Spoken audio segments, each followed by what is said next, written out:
This week in gaming, Xbox raises prices once again. Bungie lays off most of the Destiny team and more, and GTA prices gets confirmed and much more. We got a jam-packed episode, everybody, here. This is the Nerd Cave, and I am your host, Zach Dykes, joined by my good friend and co-host, Derek Daniel. Derek, how's it going, my man? It's going pretty well, man. Been a eventful week for me, but especially been an eventful week in gaming news. Like the last week was jam packed with a lot of politics and gaming, and guess what? We get more, but it's more of the at the consumer's cost. Like two of the stories that you had mentioned in the opener just dropped today. You know what I mean? Like you want to talk about hot off the presses? Well, it ain't getting any hotter than this. We were just going to talk about Steam Machine and GTA, and then all of a sudden, you text me about these other two stories. I'm like, send them. Yeah, I was sitting down for lunch today, and I opened up YouTube, and on Kind of Funny, it's Blessing and Andy were talking about both of these, the two first stories we're going to talk about and everything, and I was just like, dang it. Okay, so I was like, all right, well, let's do it, you know what I mean? So it's going to be a good show there. We got a lot to discuss. I'm excited.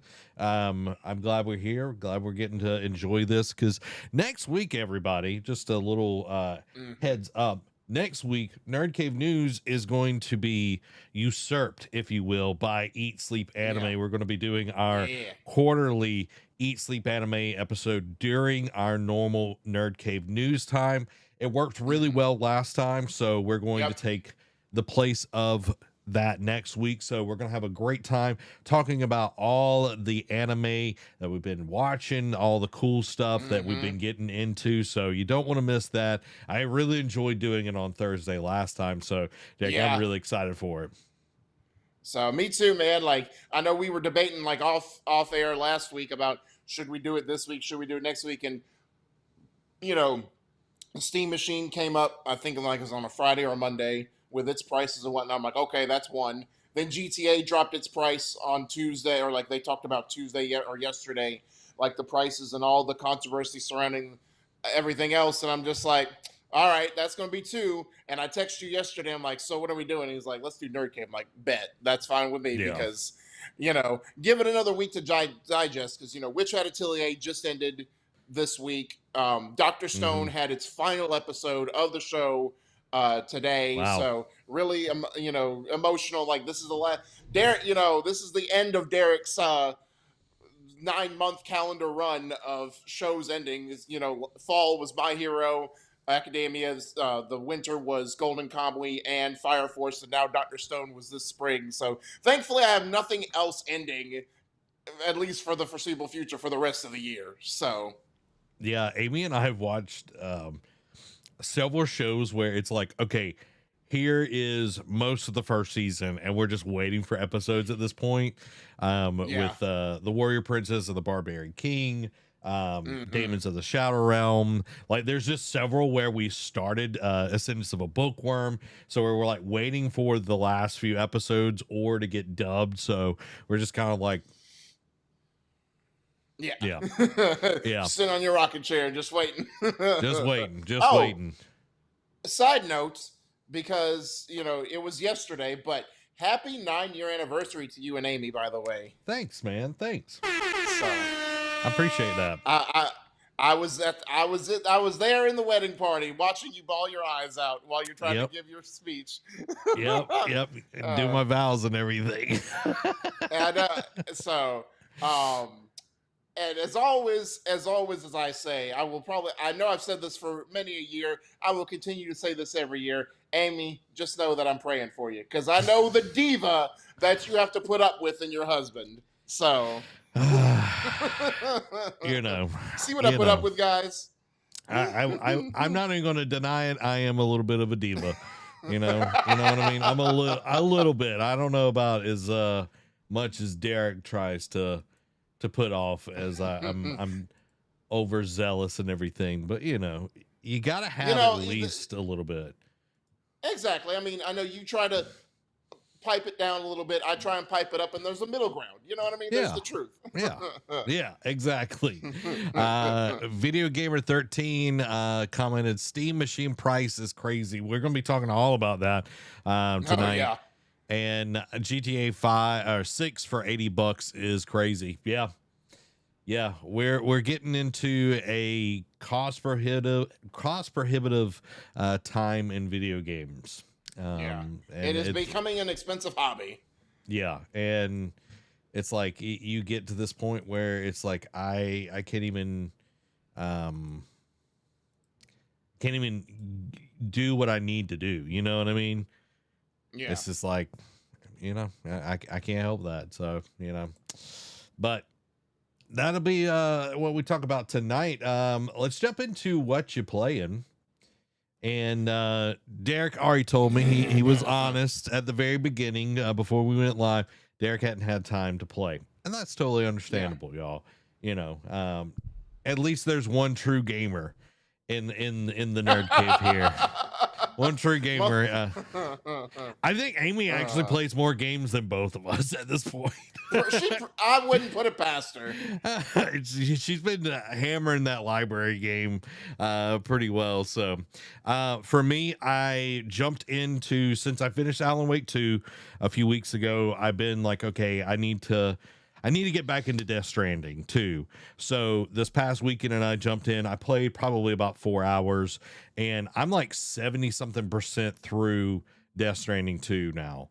So my goal is I'm going to try to wrap that up within middle of July is my goal before I really jump into any other big games. Like I did start Final Fantasy VII Remake, and I was like, I feel like I'm not going to be able to give it the time that it needs to while I'm still trying to juggle Death Stranding 2. Yeah. So I'm going to finish that and jumping back in the world, Derek. I can't shout Kojima's praises enough here.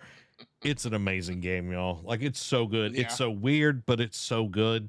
So been loving that, and then played Lego Batman, Legacy of the Dark Knight on Tuesday.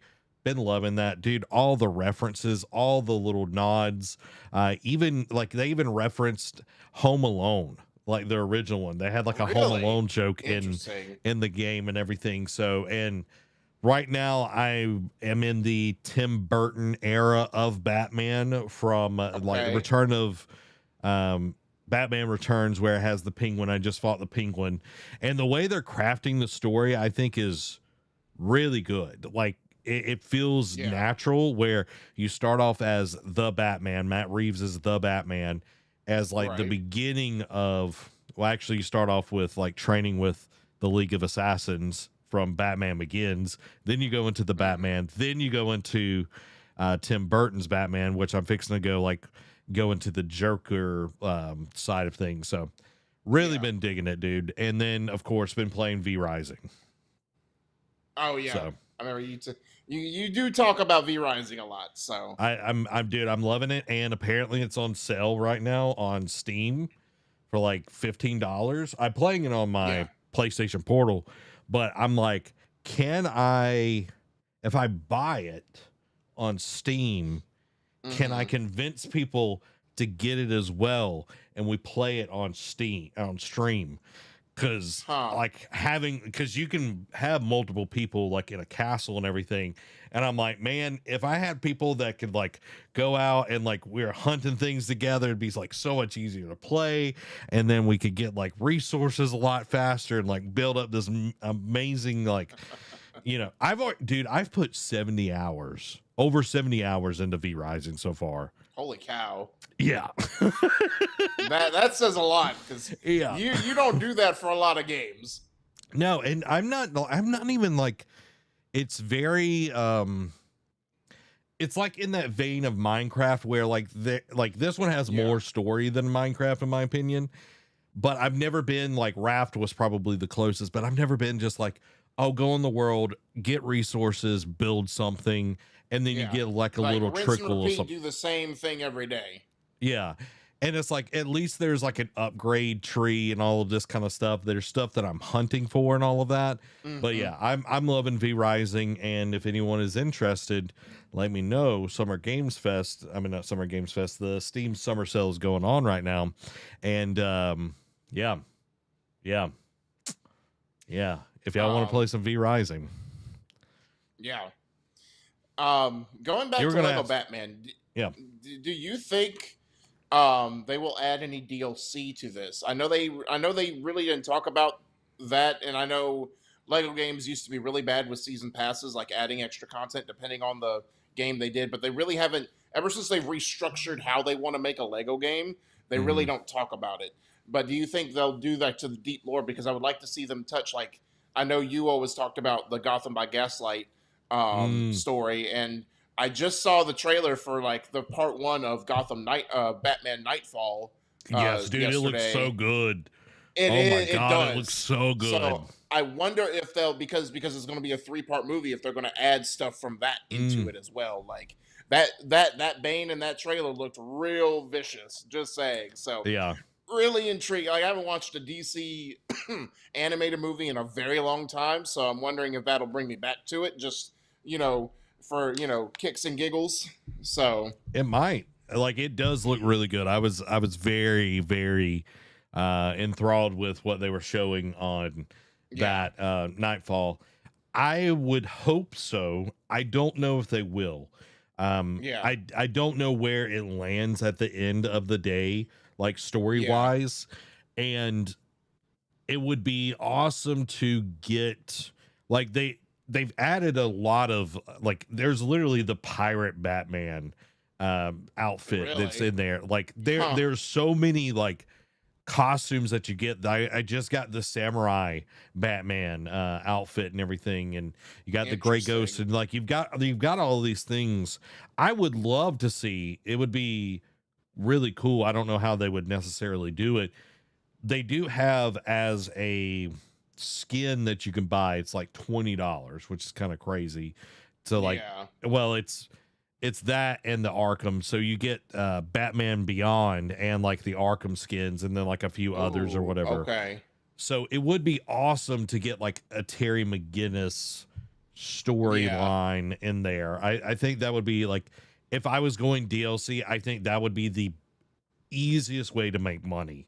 Is because everybody, like, I have people jumping in the chat when I'm playing on Tuesdays. It's like, oh my, like Bane comes in. He's like, man, I wish that they had Terry McGinnis in here and all of this. And I'm like, or Batman Begins. Like, everybody loves Terry McGinnis because it was so good. Yeah. It was so different than, like it brought what Batman the Animated Series was doing, but then like brought it into the future and just did a really good job with it. So,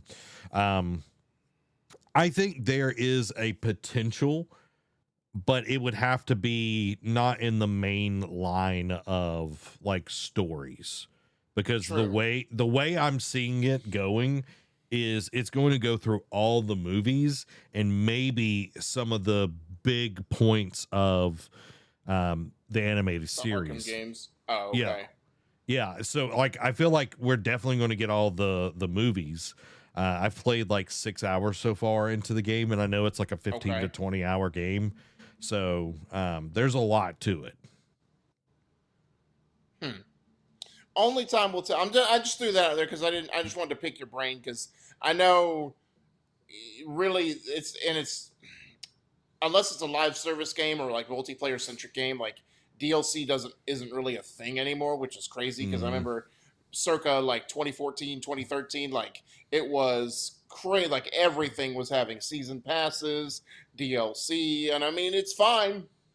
And I mean, like every once in a while, like you'll get a Valhalla or like a Burning Shores for Forbidden West or whatever, but you really don't see that anymore. It's and I guess I'm okay with it because I mean, if you tell the story, and if you have room for DLC or to add into it, or like spin-offs, or like the new thing now, like Miles Morales, Lao Fei, and just stuff like Infamous was like Infamous Second Son was the first one to do it with First Light. Like it was a DLC, but it was also a spin-off technically.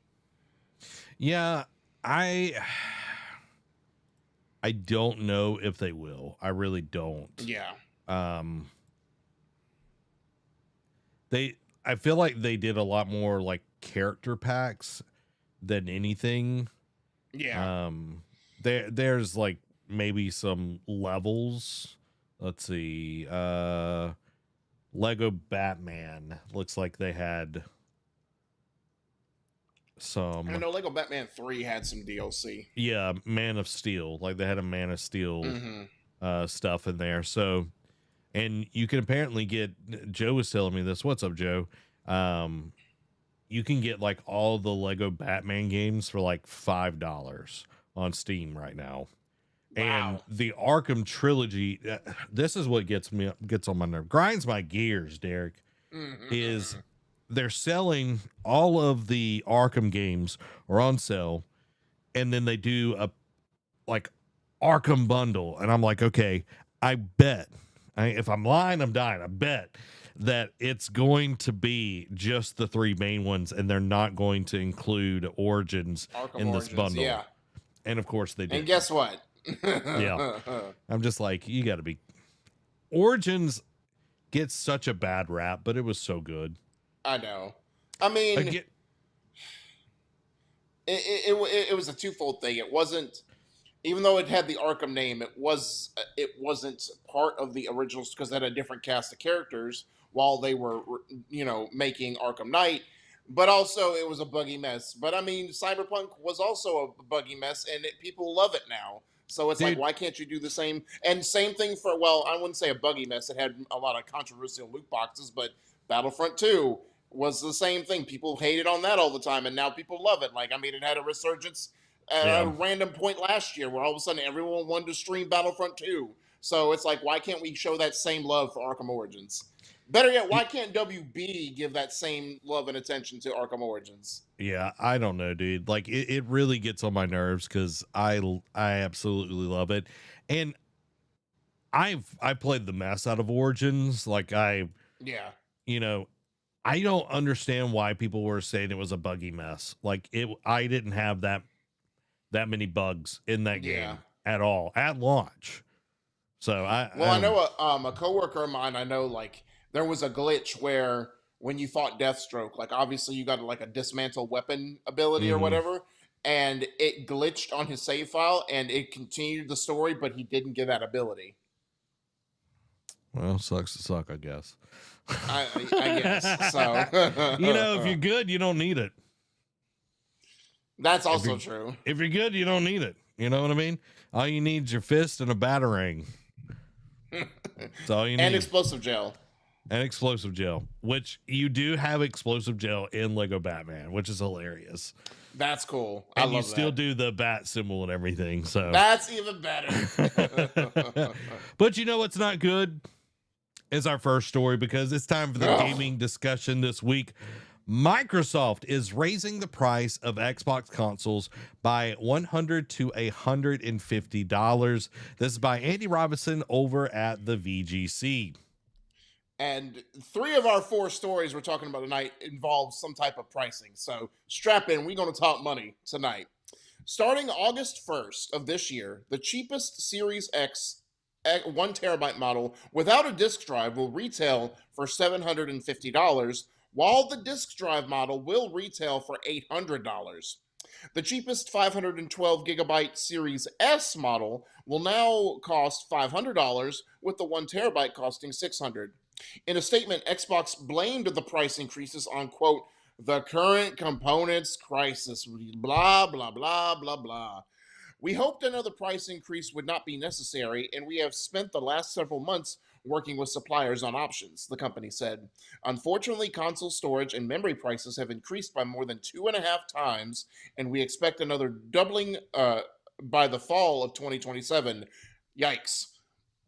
Quote, the entire consumer electronics industry is struggling with the current components crisis, but the effects are particularly hard on consoles. Unlike phones, computers, speakers, and other consumer devices, consoles are typically not sold at a profit, but instead for less than they cost to make. The global economic situation has piled pressure on game console manufacturers, which have historically reduced prices over time. At this stage of PlayStation 4's life cycle, the console retailed for as little as $200, but the cheapest PlayStation 5 model cost 50% more than it did at launch in 2020. And Zach, you know that we were going to leave Xbox alone. Like originally, I was going to leave Xbox alone this week. Like spoiler for one of the quick hits, there was a thing that Asha Sharma talked about there was going to be, or like that Jason Schreier reported on, like continuing off of what we talked about last week about there's going to be a bloodbath of like studios, like layoffs and all this kind of stuff. And you know, we talked about last week, it's going to get worse before it gets better type of deal. And I was going to leave Xbox alone. I was just like, you know, I struggle with it. I'm just like, do we, don't we? I'm like, we talked enough about the studio politics. Let's leave them alone this week. And then this drops, and I'm like, well, it's not studio politics per se, but it is definitely the company politics for sure. And I get, again, it's like COVID. You know, again, we just eye roll every time we hear the same excuse for why they have to do the things that we do. Why did we have to delay? Why did we have to push this down the road? Oh, because of COVID, because of work from home situations, blah blah blah blah blah.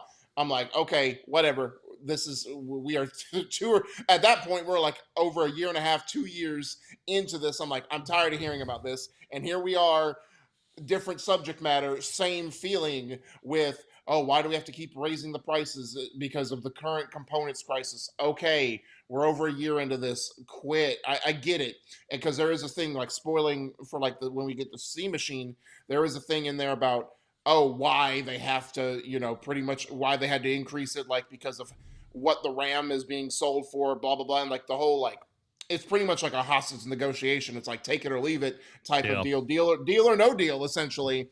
And I get it to an extent, but at the same time, the onus is still on you guys. Like, again, you are the reason.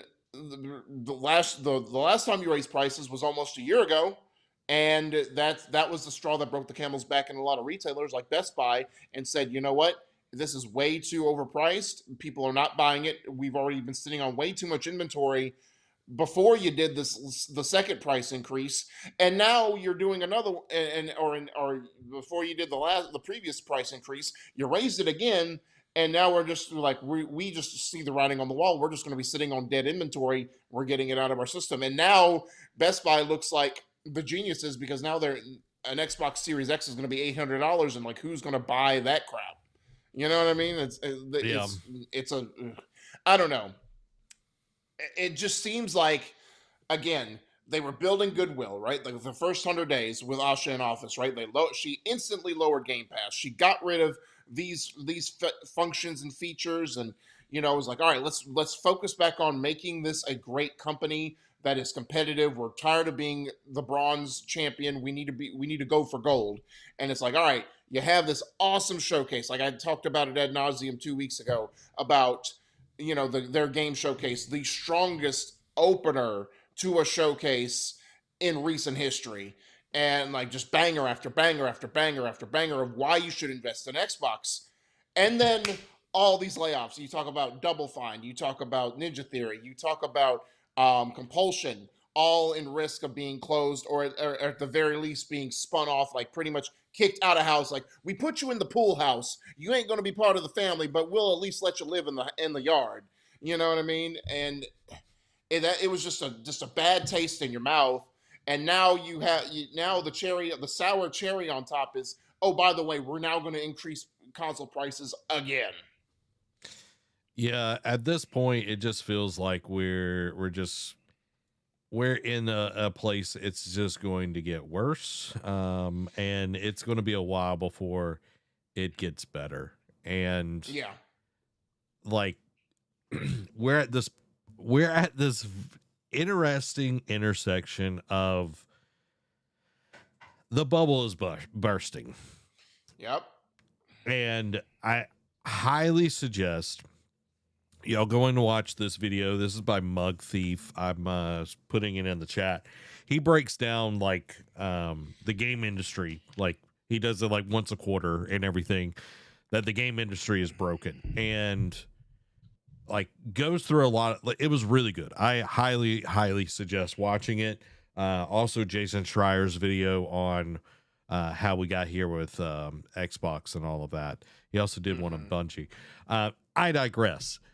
We are at this point where, okay, the Xbox Series S, the Yeah. least powerful and hard to optimize for console, is now $500, Derek. For the 500, and 1 terabyte costs you 600. And they got rid of the 2 terabyte. I didn't put that in here, but the 2 terabyte model is gone of the Xbox Series X. I forgot they even did a 2 terabyte Series S model. That's crazy. Yeah, and like I understand it's like, okay, we're going to get rid of, because SSDs are very expensive right now. So it's like, okay, if we can cut down on that, that's also why you see like Steam Machine, which we'll get into, where you have like a 512 gig one and a terabyte one. That's all you're, you know, seeing and everything.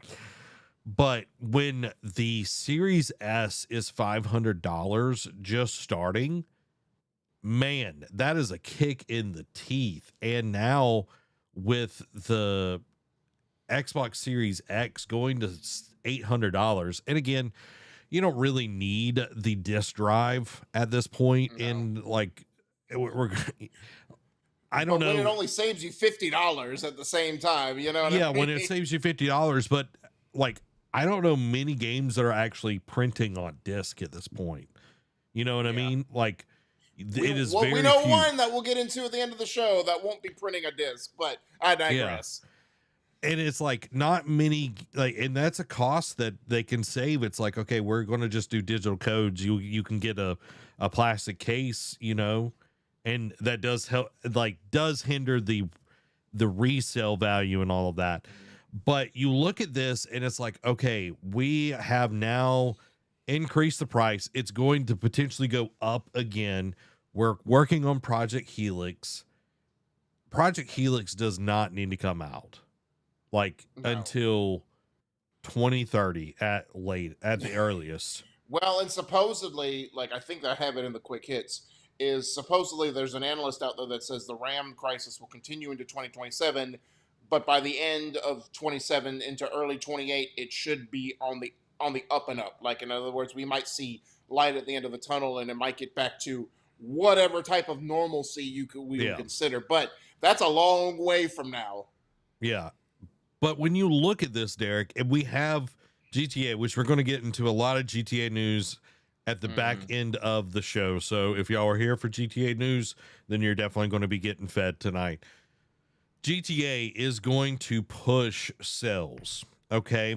Yes. Would you rather, Derek, if you didn't have a console, you can only buy one, would you rather buy the Xbox or the PlayStation 5?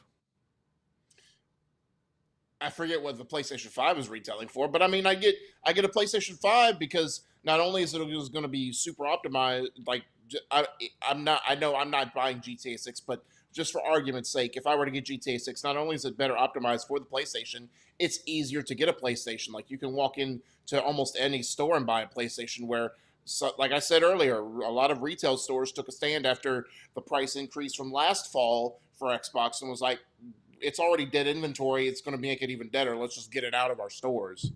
Well, Derek, I will tell you right now. I can pull this up for everybody. The PlayStation 5 console, $449. Okay. Wow. And that's for a 1 terabyte. Now that's diskless. Right. I don't know what the difference between. No, this one has a disc too. Yeah. I don't know why one's $449 and the other one's not. I don't know. Go back to the $649 one. And it It's doesn't the same come with thing. Yeah. Is Fortnite subsidizing? That's interesting. Your guess is good as well. You know what I mean? Like, it could be. Hey. It could be subsidizing it. Yeah, gaming is a luxury. I 100%. It's cost prohibitive when people can't even buy gas. Correct. You know what I mean? And like, even if, okay, let's say not including the Fortnite one, $649, that is already cheaper than what the Xbox will be. Right now, $649 at least you get another month, you know. Yeah, well, $649 is what the Xbox is right now. Right. So it's like, okay, once it goes up, and we're calling it right now, and I know Derek, you'll agree with me, PlayStation is going to go up. Like, we're going to see another. I was going to bring that up because it's sort of like your turn, my turn, call and response type of thing. Because when PlayStation, I think it was PlayStation rose theirs, and then Xbox did theirs. That was like Best Buy said, "All right, we're done selling you in stores." So, and now it's like, all right, it's almost like a measuring contest to see who blinks first, type of thing. Yeah. And now that Xbox has done it, PlayStation thinks they have to respond. You don't have to respond in this kind of situation, guys. You can leave it alone. But again, if Xbox is doing it because of the current component crisis, PlayStation is going to follow suit. And probably beginning of next year, Switch will probably raise their price increase again. Who knows? Yeah. But again, I was just going to say, expect PlayStation right before the holiday season to increase their prices again. But I say all that to say, y'all have another just over a month before Xboxes raise their prices. Get an Xbox while you can. And I'm glad that they are giving some type of timetable before they increase those prices. So guys, if you, again, we talked about it earlier this year when, some of the price increases were talked about in late last year when it happened.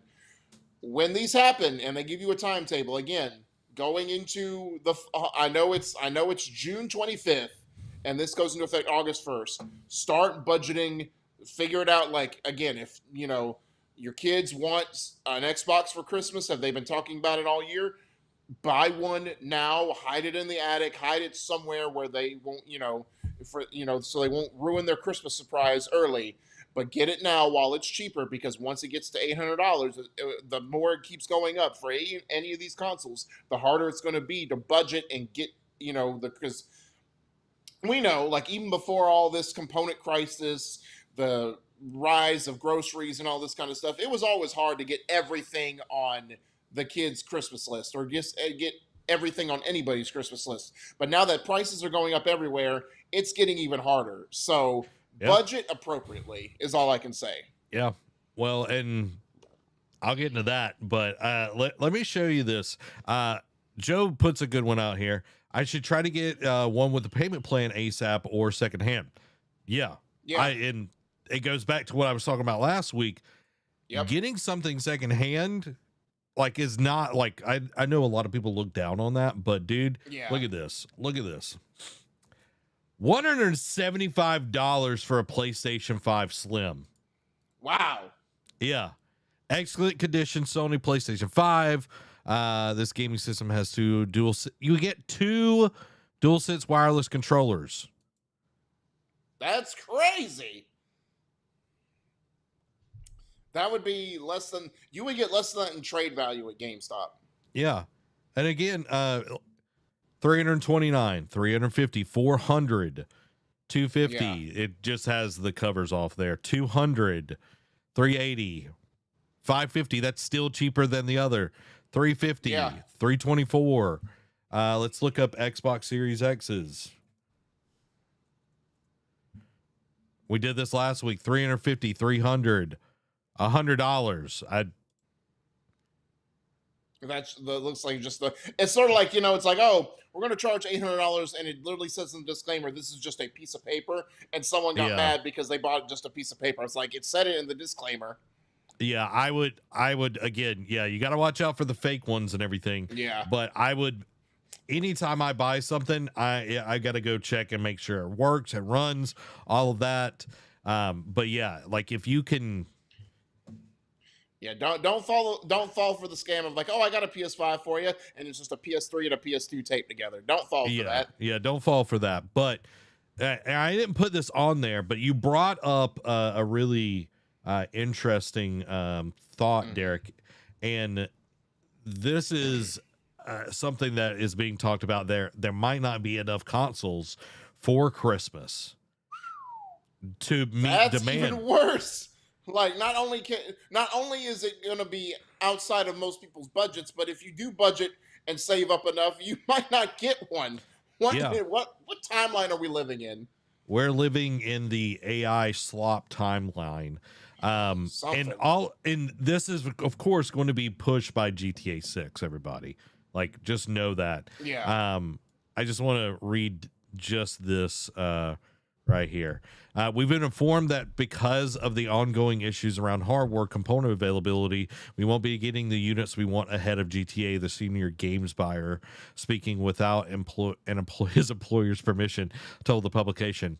Demand will likely outstrip supply during the year-end period. I can tell you definitely demand for the console exceeds the supply. That's crazy. That's crazy. It is. And again, GTA is gonna push this because people who have been waiting for a quote unquote reason to still buy a PS5 or Series X and S, have been saying, all right, I'll get it when GTA comes out, and GTA's here. And now it's like, not only is it way overpriced than what it launched at, and now it's gonna be harder to find some, and especially if you're an Xbox fan. So it's just, this is ridiculous. Yeah, and it's I hate this because we are definitely in a point where this is years in the making. Okay, this didn't just happen because of Asha Sharma coming on or this, that, or the other. This has been because of the gaming industry. Yeah, it's how to say this. Poor management. I was going to say something before poor, but poor management is the reason why we're here. Let's look at PlayStation. Because of Jim Ryan's push for live service games, we put a ton of development cost.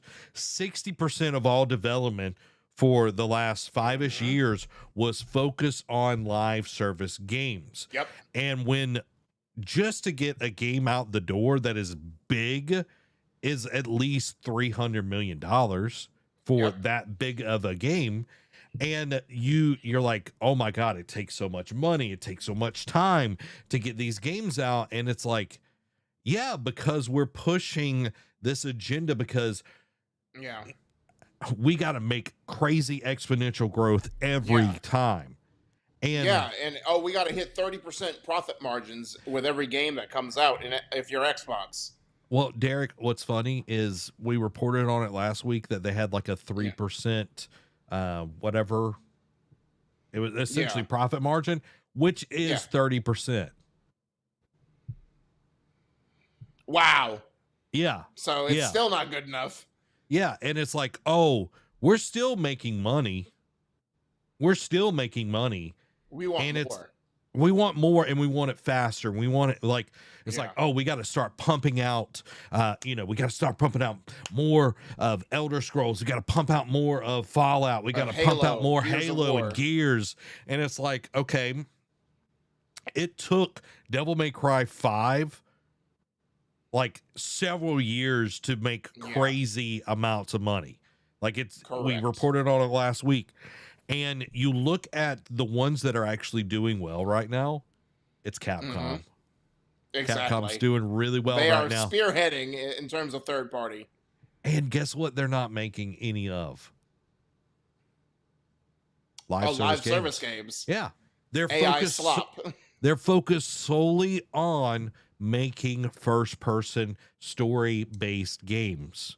It's almost like they're letting their creatives be creative. It's a weird concept, dude. Yeah. And I mean, go back, and we saw, like, because of all the push to make these profits, what did, like, Jim Ryan's, cursed be his name, full of disdain. When he pushed this, what did it cost us? I mean, Concord came out and didn't last 2 weeks.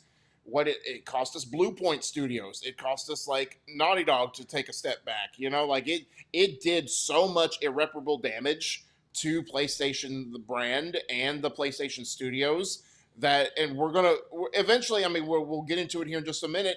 We're probably gonna lose Bungie, like, as a result of it. Like, one of the, frontiers, the pioneers in the gaming community for, like, Halo and all that, being, like, well known for shooters and multiplayer. like we're gonna lose one of the household names eventually Yeah. because of these decisions. Yeah, and like that 3% profit margin or whatever, which is actually 30. Well, actually, no, it's not 30. I misspoke on that. It's 3%, Oh. which is still crazy, to be honest. Yeah. Okay. You want to know PlayStation's? Go ahead. Okay, 23%. Mm. But that is before they had that huge loss on Bungie. So it's actually around 9% with that factored in. Ooh. So yeah, it all comes back to poor management. It all comes back to poor management.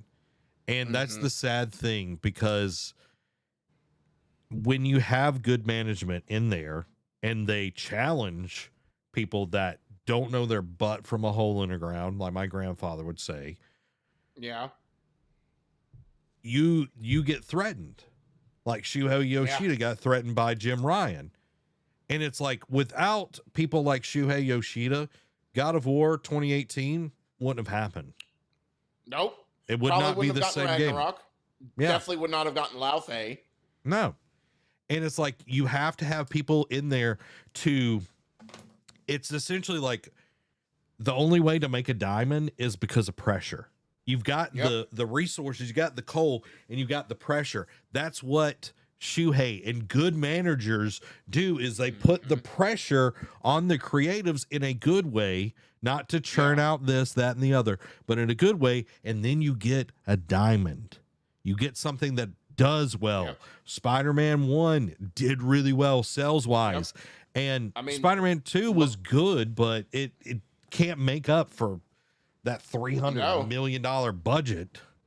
No. And I mean, well, and I was going to say, look at Insomniac as a whole. Like, Insomniac has had a resurgence because, like, after being bought by PlayStation, like, yeah, they did a great Ratchet and Clank game that was a PS5 launch window title that did phenomenal. And I mean, brought faith back and probably gave birth to Astrobot because it's like, hey, people still love platformers. You know, it's like a crazy concept. And now it's like they've got all these Spider-Man games. We're about to have their next game here in a couple months, and Wolverine, can't wait for that. And now, and look at also, but Sucker Punch. Like, Sucker Punch was the infamous studio for a while, and like, yeah, those games were good, but Second Son was not really great. Like, after the following up first two, and now like the Ghost titles, both, like, they've had two great Ghost titles, especially. And it's like, when you let these studios breathe and give them direction, but also challenge them to be like, hey, okay, this, like, a great example that we bring up all the time, right? Guerrilla Games, right? They were the Killzone studio, and those games were, you know, pardon my French, a fart in the wind. Like, they came out, no fanfare, crap multiplayer, not pushing the genre forward at all. And when they came out with when they announced this Horizon Zero Dawn, they were like, oh, this is Guerrilla, what is this? And then it came out, we were all blown away because they were challenged to do something different. They were like, hey, like, and it was probably a twofold thing. They were like, hey, let us do something other than shooters. All right, what have you got? Cool. Now, how are you going to make this way different than what you're going to do? What's the premise? Like, all this, like, make that world interesting. And guess what? You got it. Now, Forbidden West was a different ball of wax, but it pushed the gameplay forward. But, like, Guerrilla was allowed to be creative and challenged to do something different. And look what happened. Yeah. Yeah. And what's up, Dan? Hope you're doing well, bro. I think this is interesting, and I don't want to jump the shark here, but I do want to bring this up. GTA, what kind of game is GTA 6, Derek? An open world action game? Yeah, but is it multiplayer? Live service? No, it's gonna be. I mean, will it have a multiplayer mode eventually? Yes, but right now it's being touted as a single player experience. So you have the most anticipated game of all time, GTA 6, that's literally going to carry all of the financials, and people are going to point to it as like, oh no, the gaming industry's healthy. If without GTA, I don't think the numbers would line up this year. No, okay, 100%. But we're going to point to GTA And Derek, I remember us early on with this show. It's like people were saying, "Is single player games dead? Are single player Oh yeah. games dead?" And we saw the coming in of live service games, extraction shooters, blah blah blah. And now it's like all of that is come to a head and everything's on fire. And then we've got Rockstar coming out this year with GTA 6.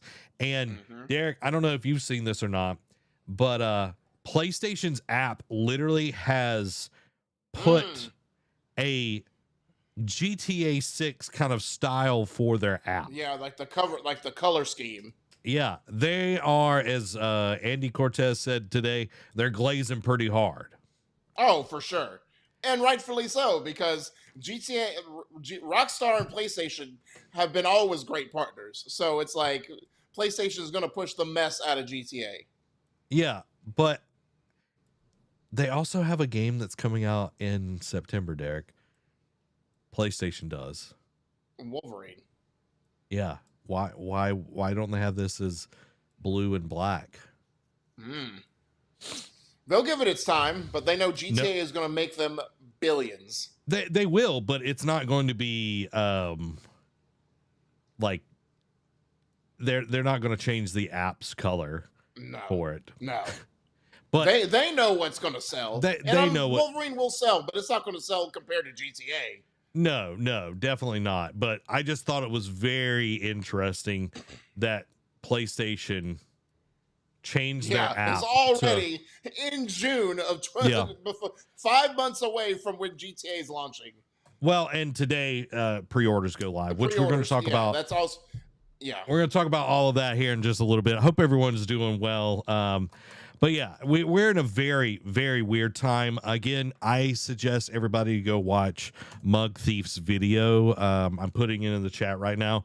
Does a great job of breaking down where the industry is right now and what it's going to take, because this is essentially the second bubble bursting of the gaming industry.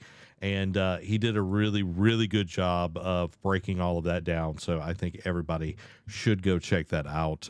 It was a very interesting watch today, and it's not boring. You know how a lot of those are kind of boring. You know what I mean? It's like they start talking numbers and you're just like, yeah, it's just a snooze fest. Let's talk about Sony, since we've been bashing Xbox. Let's make it an equal opportunity fight here with Sony. Sony confirms it's laying off most of the Destiny team and some of Marathon's devs. And this is by Chris Scullion over at the VGC.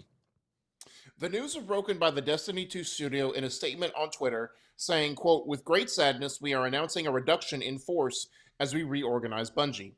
It added, "As the leaders of Bungie, past and present, we recognize Destiny 2 fell short of expectations these past several years following our final content update to Destiny 2, and with our future projects still in early incubation, we unfortunately could not continue operating at our previous size." Update, studio head departs today, and Bungie studio head Justin Truman was succeeded by Pete Parsons last year, who was succeeded by Pete Parsons last year, is stepping down following the news of layoffs, Bloomberg News reports. Quote, "We know this decision has a profound impact on the people affected, their families, friends, and teammates. While these changes are necessary to best position the studio now and for the future, that does not lessen the difficulty of this moment or the impact it has on those affected. Later, we will share more about that future with you all, but today is not that day." Sony Interactive Entertainment CEO Herman Holst informed SIE employees of the news today, sending an internal email, which was later published on the Sony website. Quote, "Today we wish to extend our gratitude and compassion to every member of the Bungie team who has been impacted and to those who remain. We hope you will do the same. Today I want to share a difficult update regarding Bungie. We have made the decision to reduce Bungie's workforce, affecting a significant number of employees, including most of the Destiny team and some Marathon team members. There are also reductions across SIE teams that support Bungie's operations.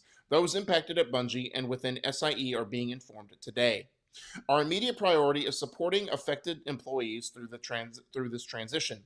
We are providing transition support and, where possible, working to identify opportunities across SIE and our global networks of studios. I want to sincerely thank every affected employee for their hard work, creativity, and contributions to Bungie, SIE, and the broader gaming community. I know today's news is deeply difficult not only for those leaving, but for those colleagues and friends that remain.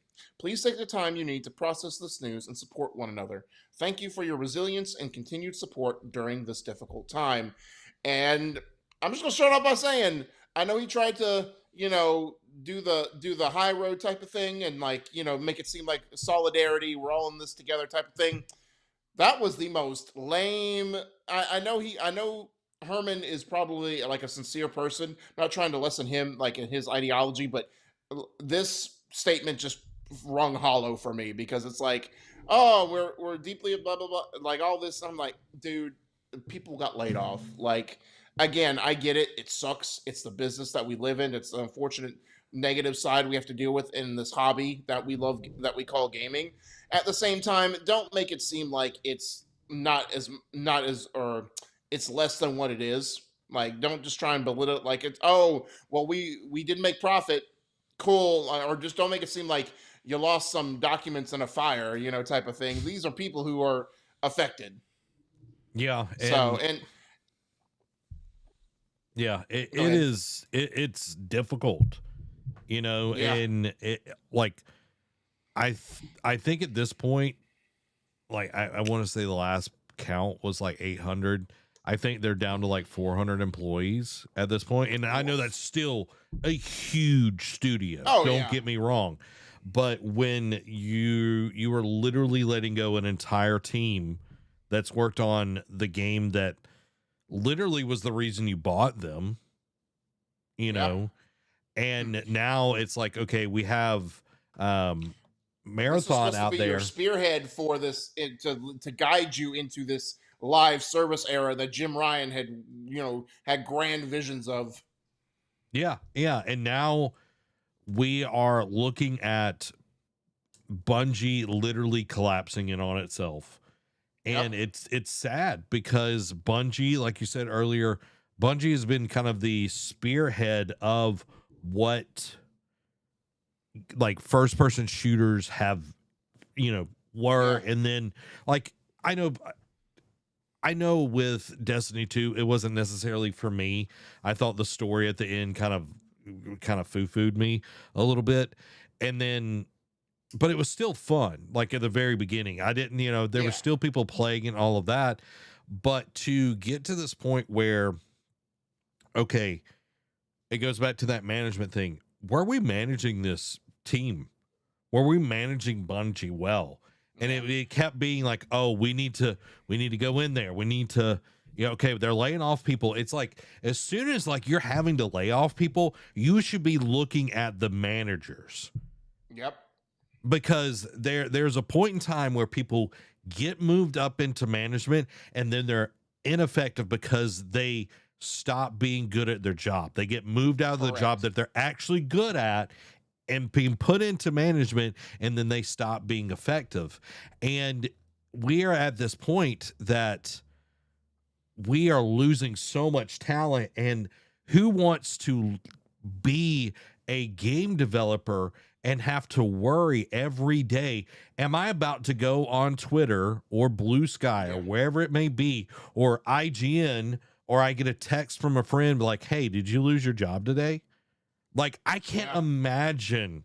cannot imagine living with that anxiety of, Yeah. oh my God, I'm giving everything. I'm giving Or everything and getting yeah, and fired. it's like you're giving everything at your job, and you have, a lot of people have significant others and like families to go home to, and it's like they're counting on you to make sure the lights are on, make sure the food still comes to the table, and it's like, and it's, and even as much as people like to try and like damper a lot of situations, like I know that's the new norm, like it's, well, what they're trying to do now in some studios is like announce it to before the people even get wind of it. Like how some employees find out is like, oh, the day of the announcement, like they're not even a Yeah. house meeting, but there people talk, and like there's like a lot of whispers. Some people get tips like, oh, they're going to be laying people off, and now that you talk about anxiety, the anxiety is like, oh, will it be me? Is it going to be me? Mm-hmm. Is it going to be Yeah. you, whomever? You know what I mean? It's like you don't want to live with that. You don't want to look over your shoulder the entire time. And even if it's not you, you're like, all right, this is going to be what happens in 6 to 8 months. Like when they have to do another round of layoffs, like, are they going to be looking at me next? Like, and Yeah. it's that again, you talk about like, and we've talked about it before several times. It's like, this is an industry where it's not fun to like, yeah. And you come out of like college or you spend your whole life, like some people grow up wanting to be game developers and you finally get the job. And now it's like, cool, you're entering it at a weird time with like, it's still in a flux of live service multiplayer games, extraction shooters and all that. And it's like, cool, I can still try and like put my foot through the door, and like make a mark in the games industry. And then it's all of a sudden you're laid off. And now it's like your job. I mean, there are I know you can make a case that no job is secure at any workplace, but especially in the games industry right now, you could be hired and fired in a month. You know what I mean? Like just because that you're a cheap cost or like you're not as cost effective, and it's like, oh cool, we can afford to lose you. It won't burn us as much as we let Sally go that's been with us for 30 years. You know what I mean? Is making, or sometimes Sally is the right cost because she's costing us too much money. I digress. It's easier to replace her with somebody that is cheaper. We can get that's making a two quarter people of what she's making.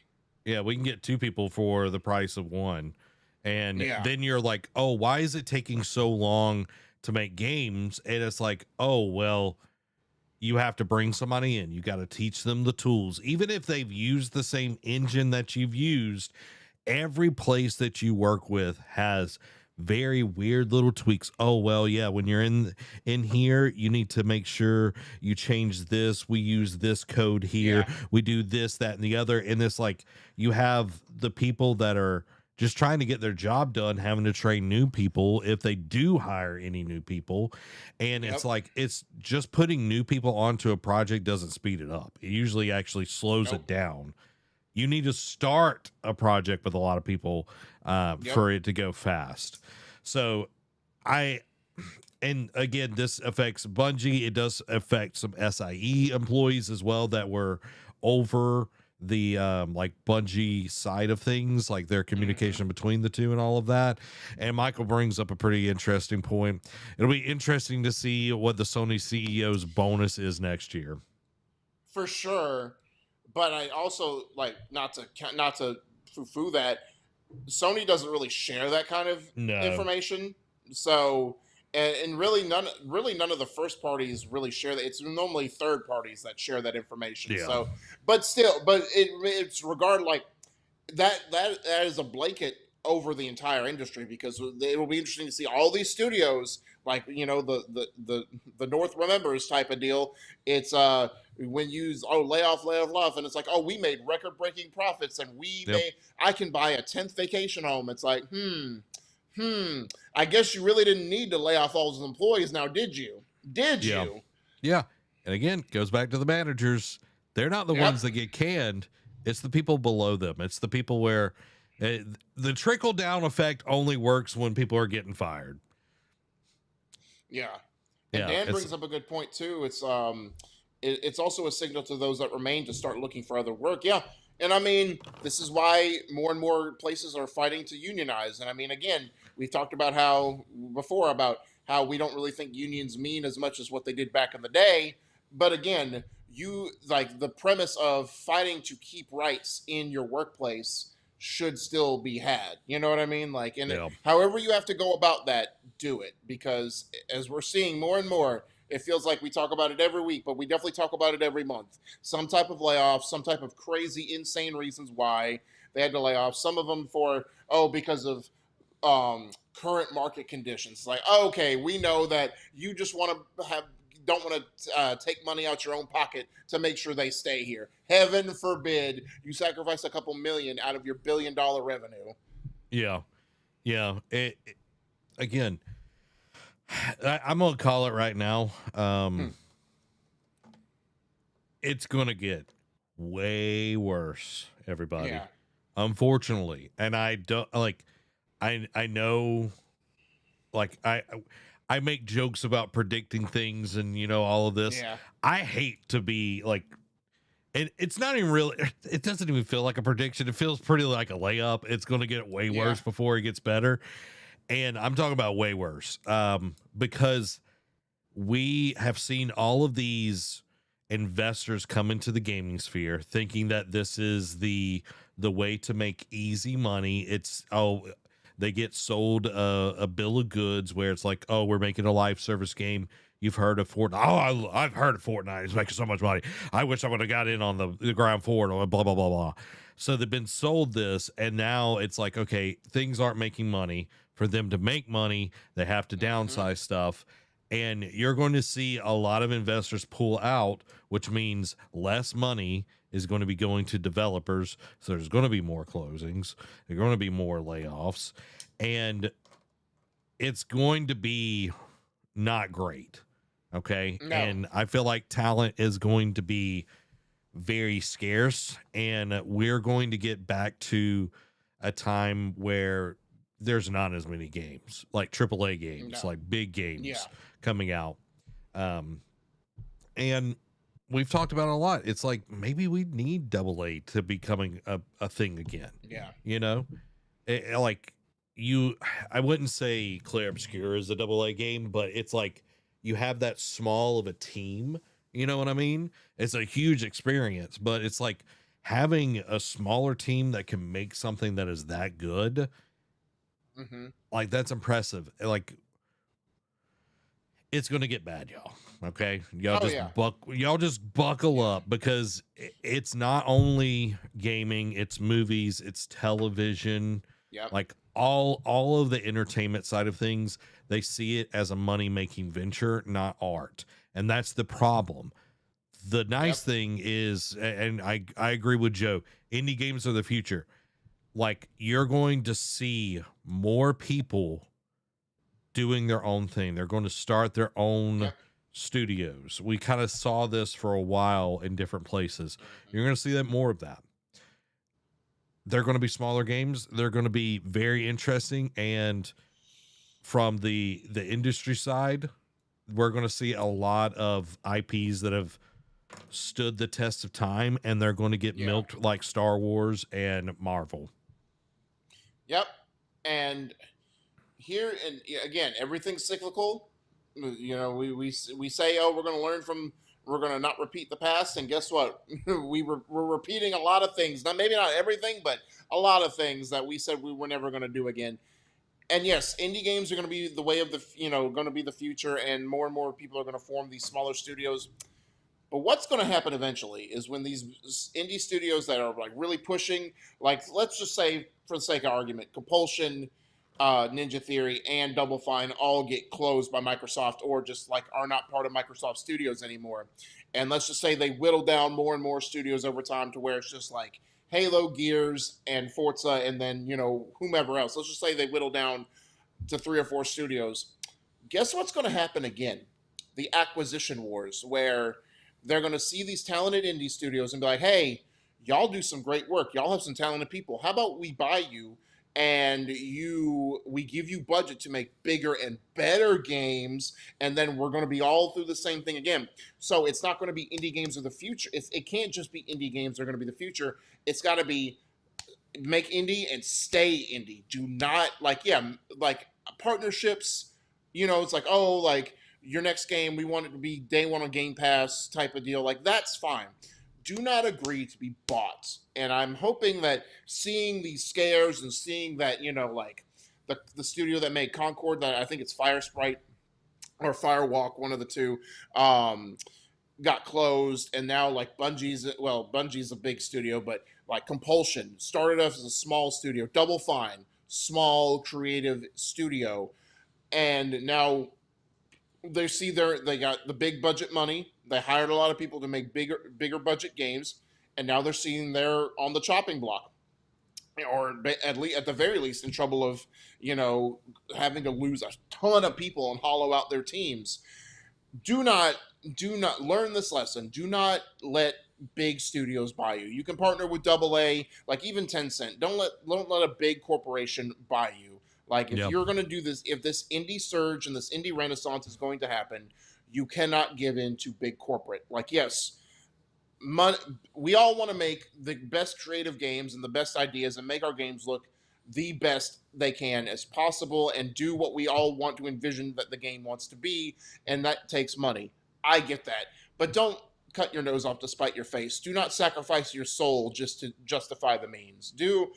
Learn from this. Learn, and I know Microsoft, again, I think had they not bought, I would like to see the timeline where they didn't buy Activision Blizzard and see if Compulsion, Ninja Theory, even Tango Gameworks, would they still be on the chopping block, or have not been kicked out the door by Microsoft, or would they still be under their same umbrella? Would that $69 billion with a B acquisition of Activision Blizzard, how much did that really affect how these other studios are viewed and whatnot? Because again, everything's an ROI. Like if we spend money, we want to see something in return. It's not a free dinner here.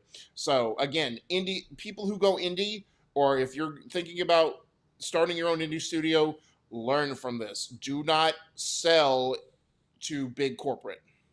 Yeah. Because you're going to get to a point where you're no longer, it's like any job, Derek. You're only as good as much as you can give the corporation, the business. And if you died right there in front of them, guess what?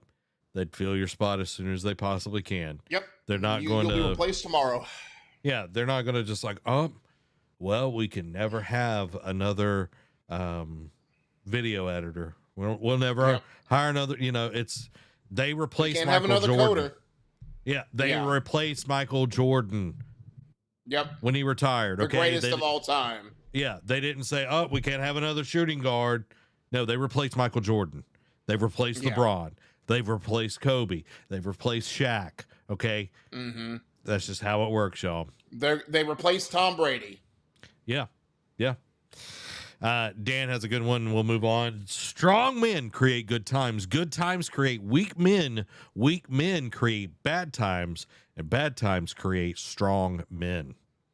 Again, going back to everything is cyclical. Yep. Mug Thief said in his video, I want to make sure I give people credit. Man is the only animal that will stumble over the same root twice. Yep. 1,000%. Yep. So let's talk about the Steam Machine, y'all. We got some stuff about the Steam Machine. Valve unveils the Steam Machine price with absolutely no drama at all, and this is by Kyle Hilliard at Game Informer.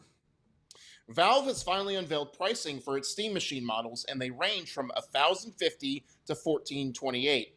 There are 4 SKUs: the 512 gigabyte model and a 512 gigabyte model with a Steam controller, a 2 terabyte model, and a 2 terabyte with a Steam controller. Valve writes on its announcement page, quote, "In an effort to improve the purchase experience and limit resellers, we're implementing a reservation system. You have until Thursday, which is today, to sign up for which model you want to purchase. The text for signing up for the list reads, join the list anytime before June 25th at 10 a.m. Pacific time. On that date, the list will be closed and randomized, and you will receive an email with your results shortly after. After the deadline, Valve is doing a quote, one-time randomization to determine the reservation and waitlist order. Valve offered some additional details on how this will work, which you can read below. Based on the reservation order, you will receive an email on June 25th indicating one of 2 things. 1, you've been added to the reservation queue and a Steam machine has been reserved in your name. As units become available for shipment, people in the reservation queue will receive an email with the option to purchase. We'll send the first batch of those starting Monday, June 29th, and we'll continue to go through the reservation queue as units become available. You've been added to the waitlist, and we'll let you know when more units become available." And Zach, so what is the bigger story here? The fact that, again, it's like the cheapest one starts off at over $1,000, or the fact that they are having 2 different SKUs of each hard drive variant without a controller? Like, I understand they're trying to make it as cheap as possible here. Right. They know times are hard, and they're like, hey, anywhere we can save you some bucks, we'll do it. Yeah. And not having a Steam controller, because you technically don't have to have a Steam controller to use the Steam machine. You can connect like an Xbox controller. You can connect a mouse and keyboard, blah, blah, blah, blah, blah. But just like the DualSense, if you want the complete experience, you have to get the controller that is built for the system. Yeah, and if I was getting a Steam machine, I would want the controller, because the feel, like the pads that are on there, like that's your mouse and everything. So you want that experience, and there is haptic feedback on that. And the Steam controller does look really nice. This being over $1,000, we knew that it was going to happen. We called it. It's like, it's going to easily be $1,000. We even called it's going to be around $1,500 for the top model. Yep. I even thought maybe the bottom model might be $1,500. That's true. Which I talked a little bit about this on Tuesday and everything, and I've been thinking on this and like hearing more people's like thoughts and all of that. The Steam machine is definitely, this is for the people that want that experience. This is not for everybody's cup of tea. And we're going to talk about original pricing, what they wanted to sell this as, and stupid AI. Okay. These data centers. Okay. Looking at you, Elon, and Sam Altman and Nvidia, you bunch of jerks, screwing up everything at this point. You look at all of this, and it's like, that's why everything is so much more expensive, is because of these things. Components are being put into these data centers for AI. But dude, I knew it, but when it came out, it was like, it was like, it still hurt. We knew it was going to be, but when we saw the actual, we always want to be wrong, and when it comes to stuff like this, right? Yeah. And it's like, cool, when we still see it, it's like, it's sort of like the GTA price. It's like, okay, cool, it could have been a whole lot worse, but it still sucks. Yeah. Yeah. Dan says, another overpriced console. You still might as well get an actual PC. And like I agree. Like, I would rather build out a PC than have the Steam machine. Roger was talking about it. He was like, I was whelmed. He was like, I wasn't overwhelmed. I was just not whelmed. over or under, just whelmed. I'm just whelmed. And I think it is, okay, let's say things get back to normal next year. I think as soon as like component prices go down, Valve will actually bring down the price on this. Yeah. Not compared to what PlayStation and Xbox might do. I feel like they might try to milk it as long as they can. Yeah, 100%. Like, I think Valve knows they make games. They make their money hand over fist from Steam sales and all that kind of stuff, to where it's like, okay, we can afford to drop the price of these consoles or the Steam decks or whatever eventually. Yeah. PlayStation and Xbox, like, nah, man, we need some kind of profit somewhere. Yeah. Michael says, I agree that price was subpar hardware. Now, yeah, it's a decent machine. It is not your top end kind of thing, and you can get a PS5 Pro for the PS5 Pro is like $899, and you get the best PlayStation. But I heard somebody talking about this. It's like, okay, with PlayStation, there's not like, to play PlayStation 1 through 3 games, you have to buy the service and all of this. And by the time you pay for that for like 4 years, you're close to the price of a Steam machine. And then if you want to play online, you got to have PlayStation Plus, $10 a month, and like over, blah, blah, blah. And it's like, with Steam machine, PC gaming in general, everything is free on that end. You get emulation, all of that. You don't have to pay any subscriptions to be able to play online, unless it's like a MMO that has a subscription base or whatever. I don't know. It's very weird. I'm not buying it. It's definitely not for me. You know what I mean? Like, if somebody gave it to me, I'd be like, cool, I'll put it out in the living room, and it'll replace the PlayStation 4 that's out there that we run well, I pretty much run Crunchyroll off of my laptop, but it's like, okay, Amy can play on the big TV when she doesn't want to use the Steam Deck, or we might do Overcooked or whatever. Like, it would not replace my workflow, my game flow, if you will. 100%. Right. It's just kind of an additive thing for me. It's not that big of a deal. Yeah, and I mean, it's. I want to bring up Dan's point. He says, I'm a little skeptical. Usually, once people get used to a higher price, companies stick with that price even after they can, afford to lower the price. And that is true. Like, but eventually the cost of eggs did come down. You know what I mean? Like, they didn't go down to where they were before the avian flu and the hard to get, but they did go down. Like Xbox Game Pass did go down. It didn't go down to what it was before all the price hikes, but it went down. Like, it will take time, and you're right. Like, it's all dependent on the company, but I would trust Valve to lower theirs sooner than PlayStation or Xbox because, again, Valve makes their money in other avenues. PlayStation and Xbox have pretty much one source of revenue, and that's the box. Like, yes, you make up the loss in console prices or the console profits with software, but again, anyone can play Steam. Like, you have multiple avenues to play Steam games. You only have so many with Xbox and PlayStation, especially now Xbox is cutting off revenues, and both of them are cutting off revenues or avenues. Exclusivity.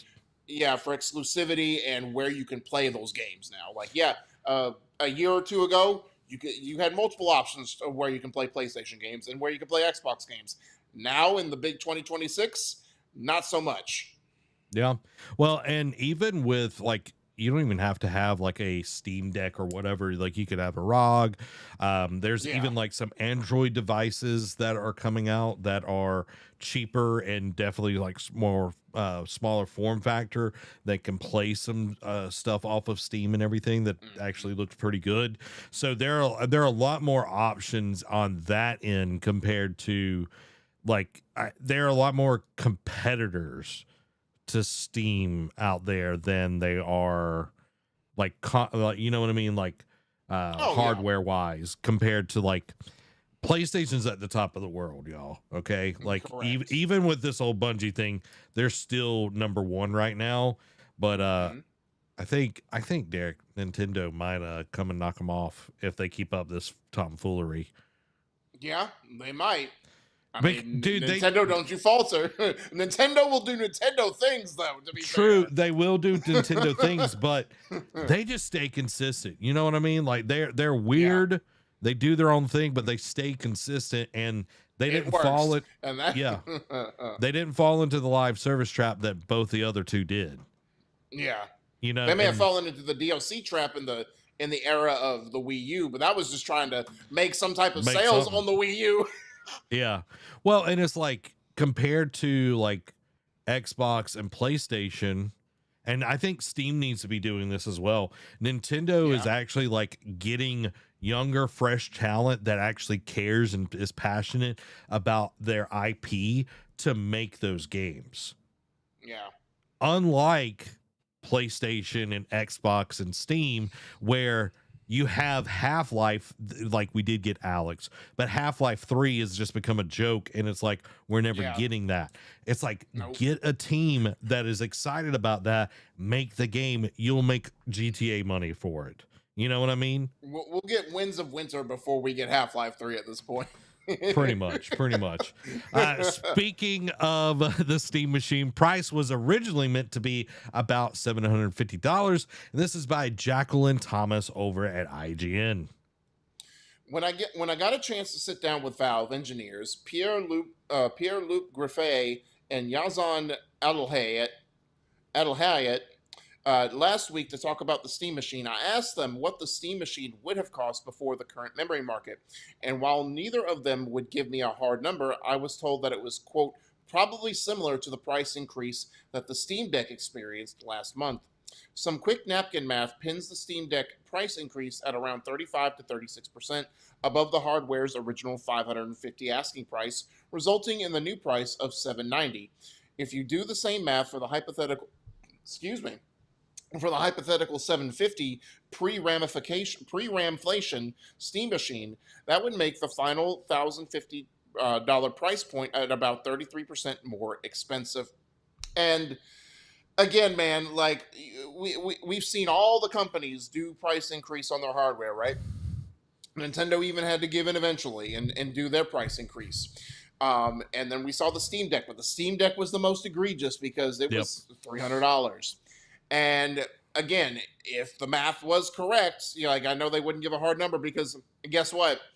I know that why they didn't want to give a hard number because people would riot. Well, guess what? Jacqueline Thomas was like, "Hey, I'm going to do the math and make people rage out anyway." And yeah, 750, and let's just say that's the base price model, right? Like without a controller, 750, 1,050.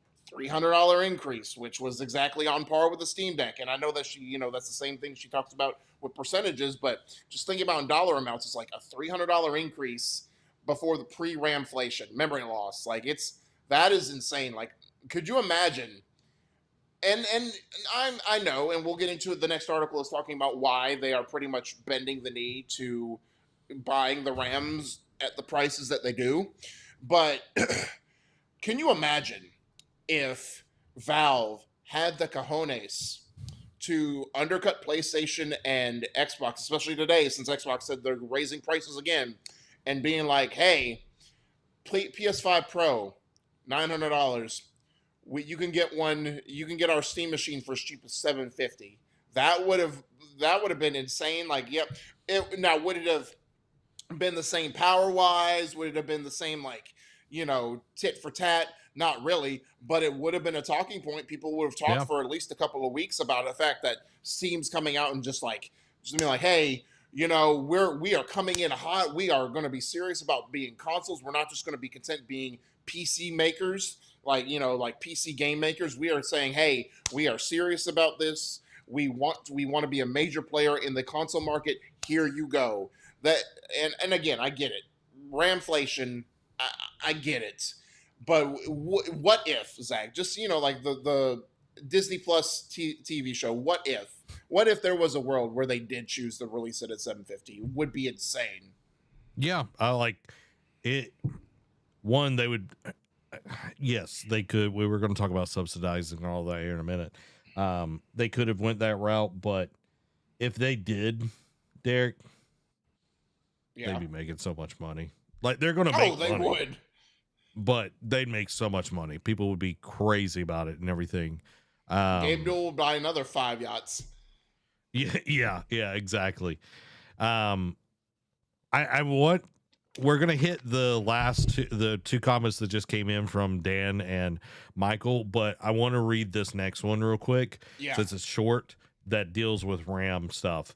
Valve says RAM companies state prices monthly, and if they say no, they won't get a return call. And this is by Luke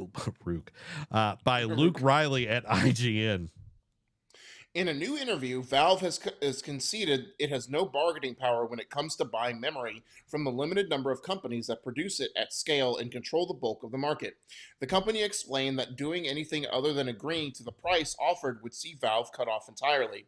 "Look, there's no contract, there's nothing," Valve engineer Pierre-Luc Graffet told Gamers Nexus. "Like, those guys, they give us a price every month or something, and they say, you can buy that many, and it's yes or no. And if we say no, then they never talk to us again." And that seems, now, I'm not saying, when I say it sounds extreme, I'm not saying that Valve saying this is extreme. Like they're trying to make it sound like, oh, woe is us, we have no choice. I get it. Like it's, again, deal or no deal, take it or leave it. Like this is my offer. But it is extreme on the RAM company's point of view that if they say no, it's like, okay, cool, we're never talking to you again. It's like, look, we've been doing business for decades at this point. Like buying your chips, maybe not the same company per se, but we've been buying RAM chips for decades now. And it's like all of a sudden, like we're Steam, like we're like big money. You know what I mean? Like we make money hand over fist. We are trying to get into the tech space, and it's like all of a sudden you look at us and say, oh, you don't like our price? Well, we're not doing business with you again.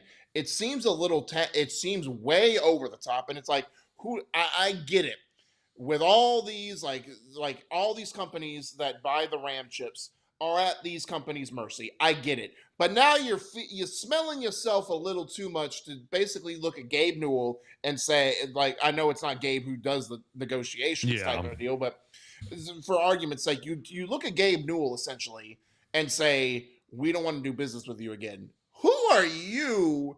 Like, if it went like once we're past all this, I want to know how these negotiations go, because if I were Valve, I'd be like, once you start going cheaper, it's like, all right, now you're going to cut us a deal. Like we've been bending the knee to you for months and having to up the price so much just so we can break even essentially on this purchase. Y'all are going to cut us a deal, and I'm going to make you. I'm going to make sure it hurts your bottom line at the end of the day. Like, who are these guys? It's just like, again, and I don't want to go on and on about it, but it's just really gutsy to basically say, oh, we're not like, and you know, because again, if negotiations fall through, they fall through, and it's like, all right, cool, we can't agree to this. Let's reconvene next month, or whatever, and we can, again, and I get cost of goods and services. I understand it. It's business 101. But the fact that you just say, all right, well, if you don't buy from us, don't call us ever again, is crazy. They got the supply. There's a demand for it, and they can do whatever they want right now. It is a crappy situation. I'm not saying that it isn't a crappy situation, but I look at it and I'm like, this is, and with Steam, I feel like they have a way smaller bargaining chip, because they've only been like Steam Deck has only been out 4 years. They did have like a Steam machine way back in the day, but they haven't been making like actual hardware for that long. But even I'm sure Xbox is in that place because they're the only hardware that Microsoft puts out. Microsoft does not build computers. Nope. So it's like they don't have that. I feel like PlayStation actually might have the better position because Sony does so much with TVs and consoles, handhelds. Like there's just so much that they do and everything. Right. I do agree. It's kind of crazy. It's like either you play or you don't play, and it feels very drug dealer. It's like either you want your fix now or you're not getting it. Feels like they're dealing with Heisenberg or something. Yeah, it's like, do you want to bump or you want to die? Like it's hardcore, but I think we're going to be like, I can't wait to see everything flip. Where it is, because if I'm these companies, once they figure out this RAM crisis, I'm putting them over my knee. Oh yeah, dude, I would I'd get them out in front of everybody. This is hypothetical, okay? This is allegedly, and I would slit the throat of that company and let it bleed out in the parking lot. I'd let everybody see that, okay? All right.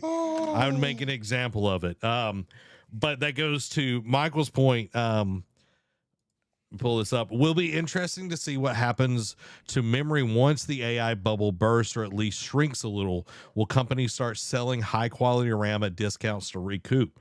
And I think they will, because it's going to be just exactly like the gaming industry, where they're going to be riding on this high, Derek. They're going to be at this peak where they're making money hand over fist. Sales have never been better than before. You're going to see more companies trying to figure out how to make RAM. You're going to see people trying to get into that in the next little bit.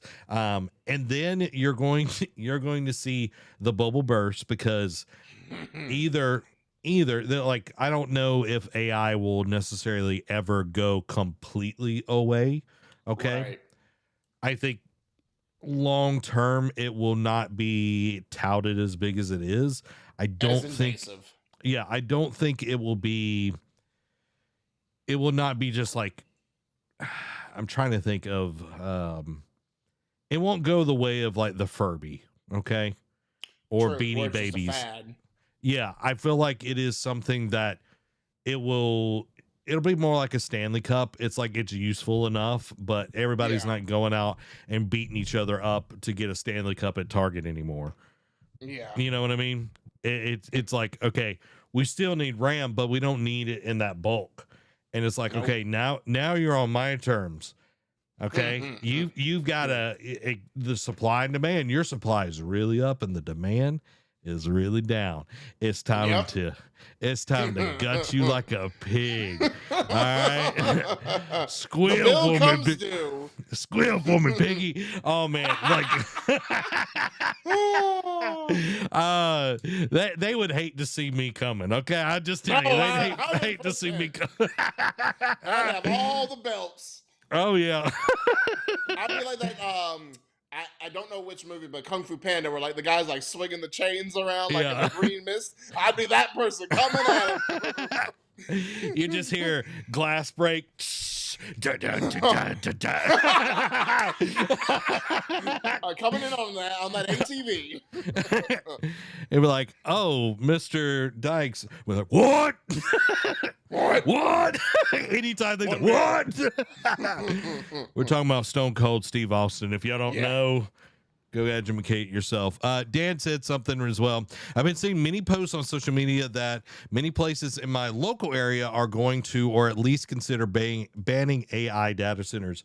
And I think that is more and more people, like, I think communities are realizing, oh, this is really bad for us because it's actually like the places that have data centers and everything, Derek, like the temperature has raised from like 2 to 3 degrees so far in their and it's area. already hot, man. Like, stop it. But just imagine as it gets hotter, it's going to take even more. So it's going to, guess what?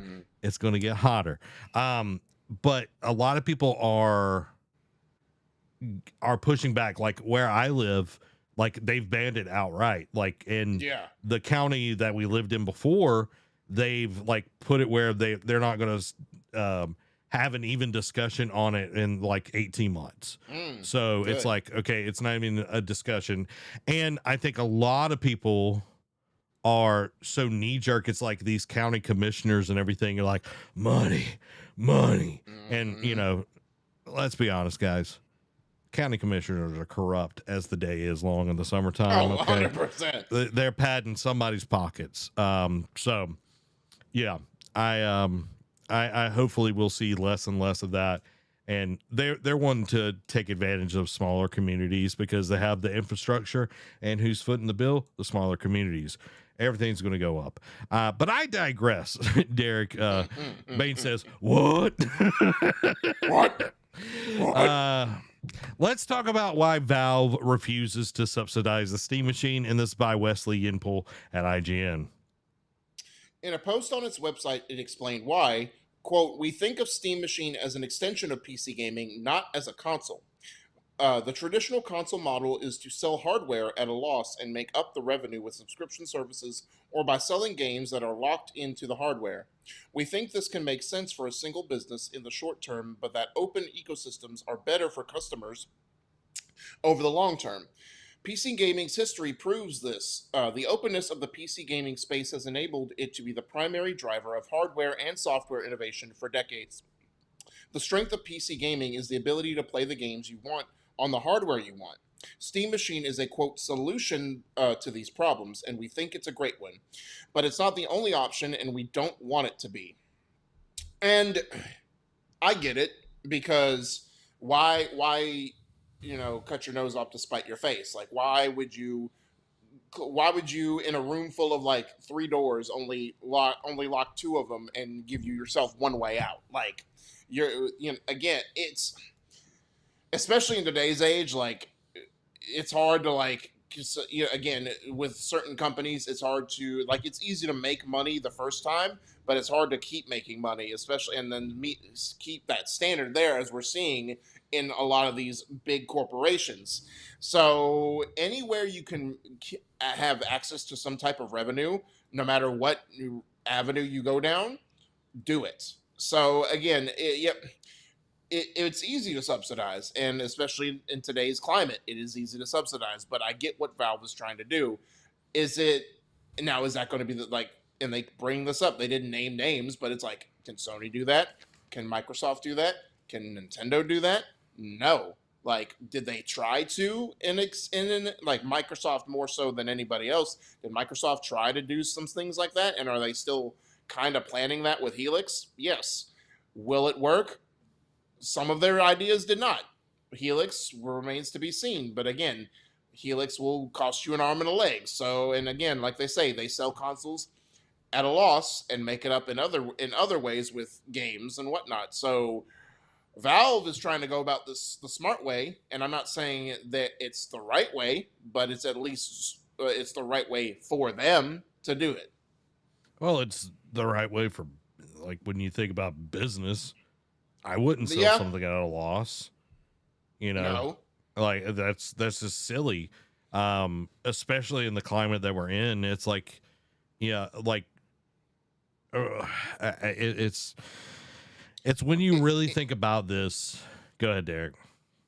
I was gonna say it's not a great comparison, but just stick with me. It's kind of like the same. It's kind of like in the movie industry. It's like our first initial movie in this franchise is going to come at a loss, but the sequels will be where we make up money if they get greenlit. It's like, no, you kind of need to make, because especially like whether it's games or movies, new ideas nowadays. Like, and again, we tout, we've had this discussion, I think sometime last year. It's like everyone's banging the door for new ideas. Let's not do sequels and number by number remakes or sequels or whatever. And it's like, the market dictates other things. Like, yes, we can tout vote with your wallet. We can tout, pitch new ideas, all we want to. But the market speaks. Now, again, that's a twofold thing, because people want comfort and don't want to try and venture into something scary and brand new that they might like, but they don't want to take that risk and lose out. I get it. You can make both sides of the argument compelling, but sequels, remakes, all that known IP is what makes money, for good or for bad. It's what people want to see. Yeah, and there's diminishing returns on that. You know what I mean? Yep. And I feel like in all entertainment, we are at that point. And when you get the outlier like Expedition 33 last year, that's when you have something pop off and go crazy, where it's won the most awards out of any video game of all time. I when you look at the subsidized thing, it makes sense, and that's the model that works for them. Microsoft has been subsidizing Xbox for 25 years, and now they're finally putting their foot down. It's like, you need to go get a job, move out of your mama's basement. Maybe Derek, I don't know. I highly doubt it. But what if Xbox spun off from Microsoft? Do it. When in Rome, do what the Romans do. If you're wanting to spin off your own studios, why don't you just spin off from your own company? But I doubt Bill Gates would. Or Satya Nadella would allow it, but it would cost them an arm and a leg, and they'd have to pretty much just take two studios with them because of how much loss they would. But again, in a world of what ifs, you know what I mean? In a world. We're one man. Joe says, tell me a new original franchise that's done well in the last 5 or 10 years. Exactly. Expedition 33. Yeah. Death Stranding. You can count. It's not a long list. Death Stranding. Yeah.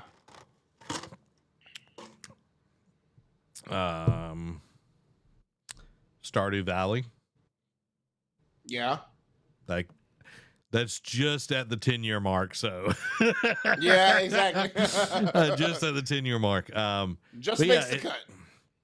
It's small. It's a small group that is just like brand new original ideas. Speaking of things that aren't original, you should hit that like button right now. Like, do it. If you haven't done it already, why haven't you? Do you not like us? Do you not like us?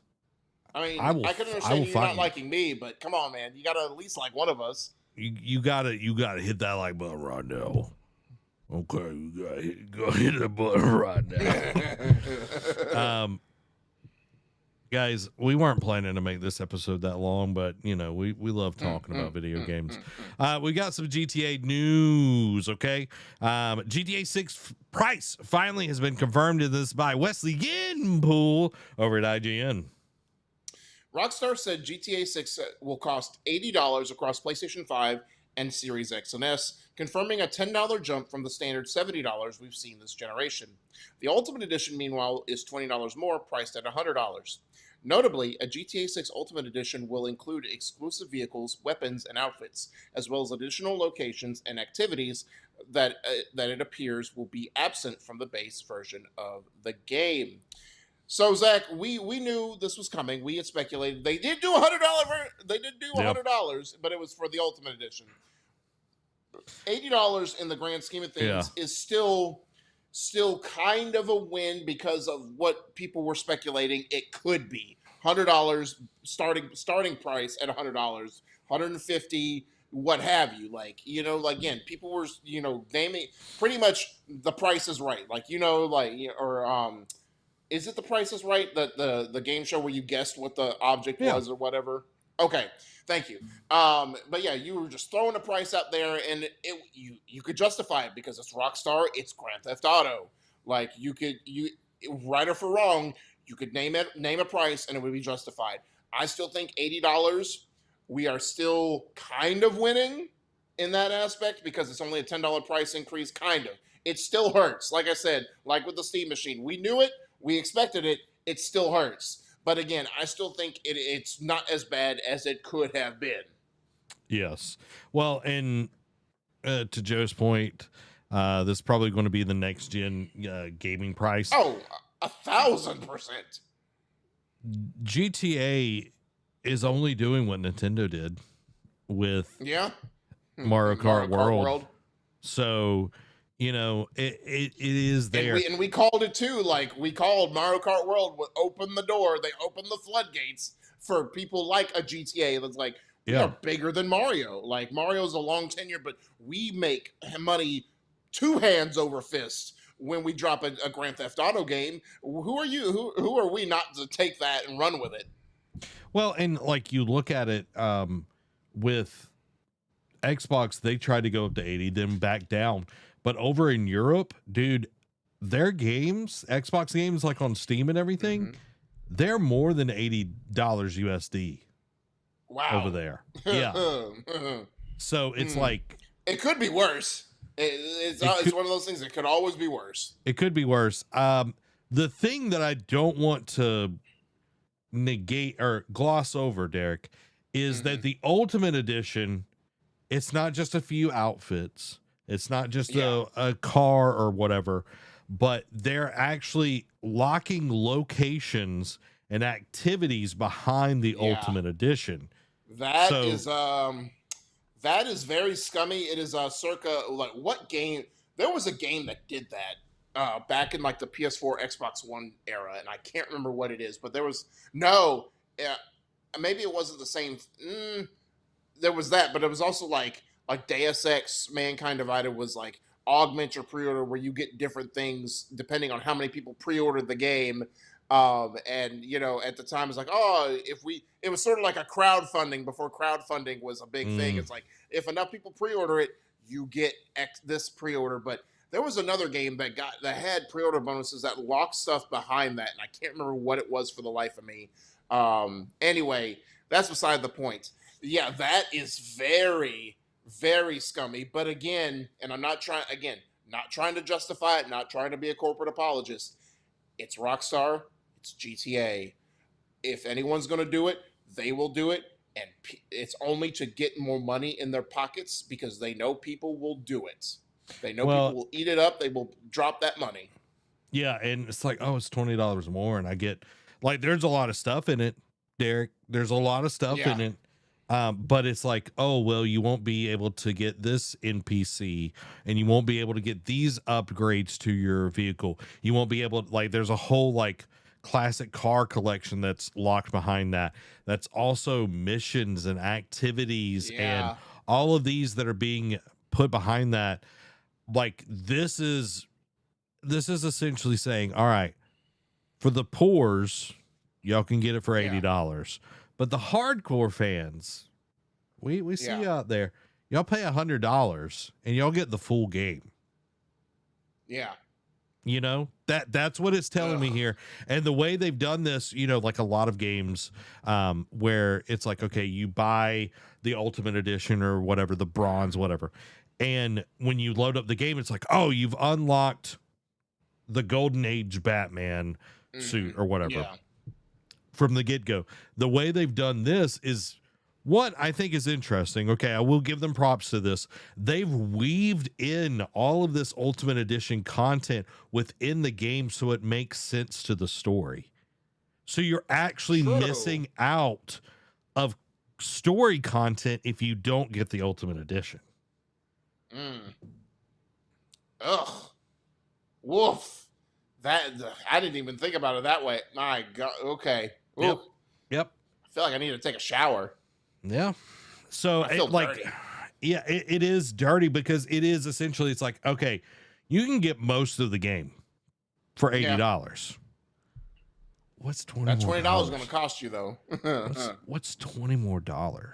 Are you really a GTA fan? You can't even get a regular meal for $20 nowadays. Like, are you going to really let that affect you from getting the whole game? You've been waiting so long for GTA 6. We literally had 2 Trump presidencies before you got GTA 6. Yeah. The reflecting pool is full of algae before GTA 6. Oh, yeah. The Pope went against AI before GTA 6. What's $20 more? And then I think if I know we'll get data analysts and numbers and all of this on this as we go. I bet you more people will buy the $20. It's just $20 more. It's exactly how Apple does their pricing. It's like, well, you can add, you know, an HD camera for $50 more. And then by the time where you started out like $700 on a PC, a Mac, all of a sudden you're at $2,000. You're $2,000 in. That's exactly what they're doing here. So I do think it's not going to be $80 next time around. Okay. I think we're looking $90 to $100 on what the future price of video games is going to be. Yep. And, you know, that poses the question is like, will this affect the rest of the games? When we talked about this way before, you know, like when GTA 6 was like, when all these rumors about the price were swirling, we talked about it. No matter what price it was going to launch at, it was going to be above industry standard, which it is. And it's going to set the precedent going forward because it's like, oh, well, like Call of Duty, we can be $80. We can be $90 because we're Call of Duty. Like, yeah, we may not have the same cachet as GTA, but we're just right below them. So it's like, why can't we be in the same breath as GTA? Like, we're arguably as big, or like the next tier as big as them, or to some people as big as GTA. It's like, why can't we do this? EA, it's like, oh, our last Battlefield game did gangbusters. Why can't we just charge more? Because if we build off the successes of Battlefield 6, who's to say we can't charge more and give you the same experience? Because we did such a great job the last time, but in behind closed doors, we can make the game worse because we've already given that false bravado of, oh, we're gonna keep building momentum, and we know that's not going to happen. So I don't know, man. It will definitely change it will definitely change the industry standard for what game prices will be. And I mean, again, it started with Mario Kart World. You know, they created the first crack in the floodgate, and GTA is pretty much just put the C4 in there and blew the whole dam wide open. So it's coming. I wouldn't be surprised if in 10 to 15 years, well, maybe not even that much, 5 to 10 years, we're looking at games starting price at $100. Yeah. And I don't think people are going to pay that, Derek. I think you see more and more people pay buy less and less new games. They wait for it to go on deep sales, and it's like, yeah, some games might not go on sale, but guess what? I don't trust a lot of games that are coming out that will actually be good. It's like we were already skeptical of $60 games back in the day because, like, again, what was it? Battlefield. It was some type of, I think, Battlefield 4. You got paid $60 for a 6-hour campaign, and I know that's not a great example because people don't play Battlefield for the campaign necessarily. But Call of Duty did the same thing again. The more expensive the game is, the more bang for your buck is what you want. And again, consumers are not always going to win because game companies want to be the one that makes the profit. But again, you want to feel like you got to win. And again, if you pay $100 for a 6-hour experience for like a AAA game, you are going to riot. You know what I mean? And again, we were doing that at 60. It's going to get worse the more it goes up. Yeah, I like, if I'm paying $100 for a 6-hour game, it better be the best 6 hours of your life. Yeah, like it's got to rival a lot of things that I've experienced in my life. Dan brings up, kind of feels like the DLC for Mass Effect. Yeah, I feel like Mass Effect's DLC was closer to this model, especially with Mass Effect 3 with like the Prothean.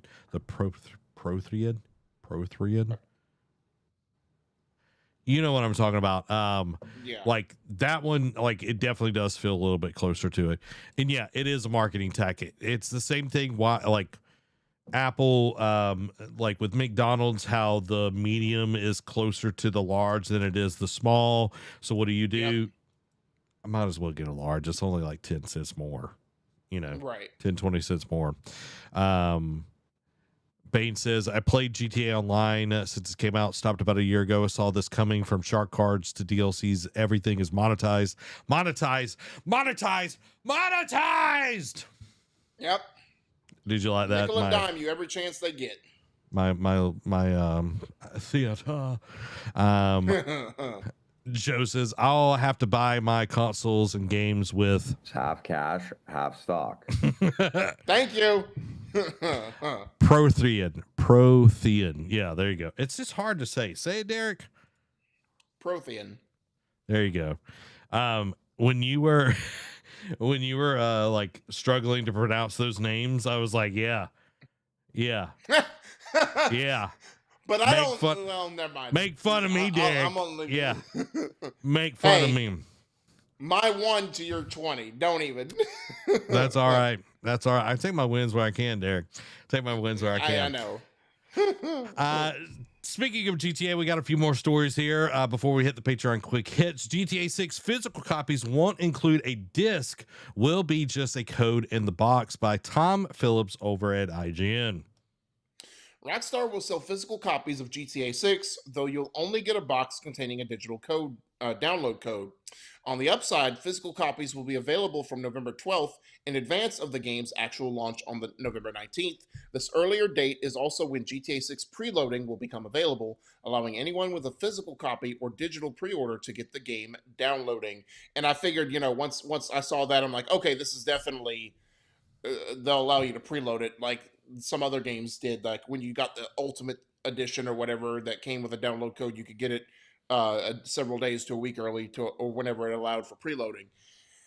Speaking of, again, and we have both pretty much gone digital, and I get it. And people want to say, oh, well, Nintendo Switch 2 is doing it. Well, it's a game key card, and you can still allow it to be passed on, and you still get a physical copy. You still have like a physical cartridge in there to some extent. It's not just a code that you can use once. And the first thing I got to say about this is like, GameStop is I'm gonna love it because it's like people that like hate GTA. It's like you can't return it because it's like you can't even return it for a refund. Like you can't trade it in, but you can't even return it because it's like you've used the code. So if you hate the game, sucks to suck. You better make sure you are fully invested, and even if you hate it, you're stuck with it, Chief. Sorry. But just speaking of half cash, half stock, it's like that's what they're gonna give you. It's like, but it's only gonna be half stock. It's like, we can't give you cash, homie. Yeah, we give you stock in this dying business. Yeah. But again, like we've both gone digital, so it's like this doesn't affect us per se. It's like you still get a box, which cool, you get some physical aspect to it, but for the people that want the disc and like prefer physical media, this is definitely sucks for them. Like, and I'm not even trying to be facetious on this, like definitely is like it's you still like if you buy a game case like a physical edition, you want to have that open and hear the disc rattle in the tray, you know what I mean? And the fact that you don't even get that anymore is crazy. Like, go ahead.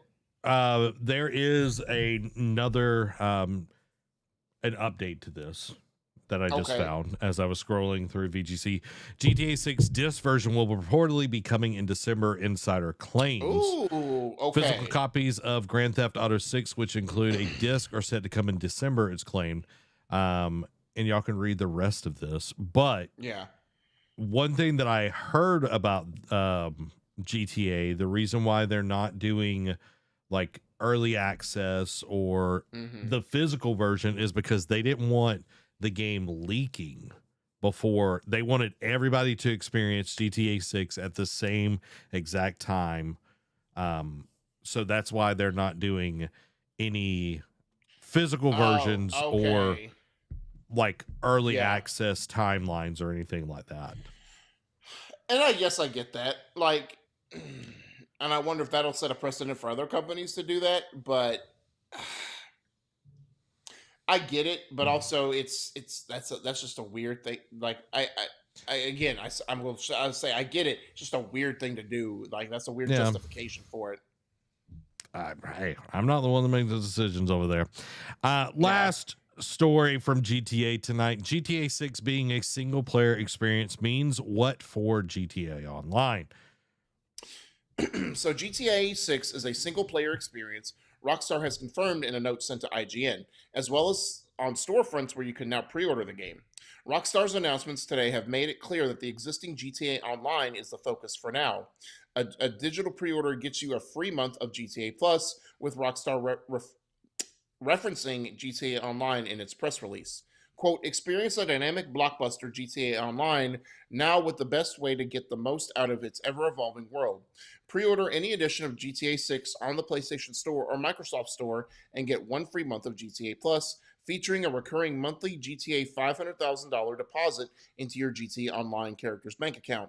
Access to special shark cards with 15% bonus GTA Cash, access to free and discounted GTA Online vehicles, a rotation selection of classic Rockstar game titles and other featured games in the GTA Plus games library, and much more. Much more. So, you know, Blessing brought this up, Zach, is like, what if they do drop the online update? And what if they do it next fall? Like, what if they do 2 different falls worth of GTA, which I don't think they'd wait. If they're already promising a month free of GTA Plus, like, why would they wait another year? I mean, they could. They're Rockstar. Again, they could do what they want at this point. But imagine it dropping in, like, what can you imagine that release when it does drop, like the update or whatever, like in, let's just say for sake of argument, Q1 of next year, like between January and March. It will be insane. Like, I know it was a proof of concept when GTA 5 came out, and that's why they waited 2 weeks. You know, it's like, hey, get your fun of the game, get your bearings, and then we'll launch this new mode to let people try 2 weeks afterward. And when it did, it took off, and they never looked back. So again, and when it first dropped, people were like, oh, they're not going to have an online mode. I'm like, dude, how much money did they make in shark cards just alone in their first year, let alone 10 plus years afterward? Yeah. They are not going to cut off their nose, face, tongue, hands, and feet to not make money. They are going to do it. They just want to make sure it is the best thing, and they give you a reason to why you should invest your time and keep investing, like keep spending your money in there, because if it's just, again, a copy and paste of the same thing from GTA 5, you might have your hardcore still in there doing what they want, but it's not going to bring in new people. It's not going to bring in new cash flow. They want to give a reason for more people to spend money on this game. Well, and you've got to give a reason. Again, this is kind of like Overwatch to Overwatch 2. You got to give them a reason to go to the new version.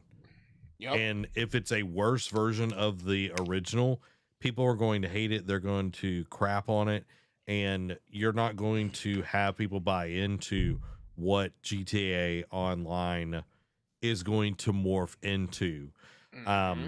You also have to think about the install base of GTA Online, because that game has been out since 2013. So there's a huge install base from the original, the Xbox 360 all the way up to what we have now. And you're going to like introduce a new online, you're going to split that.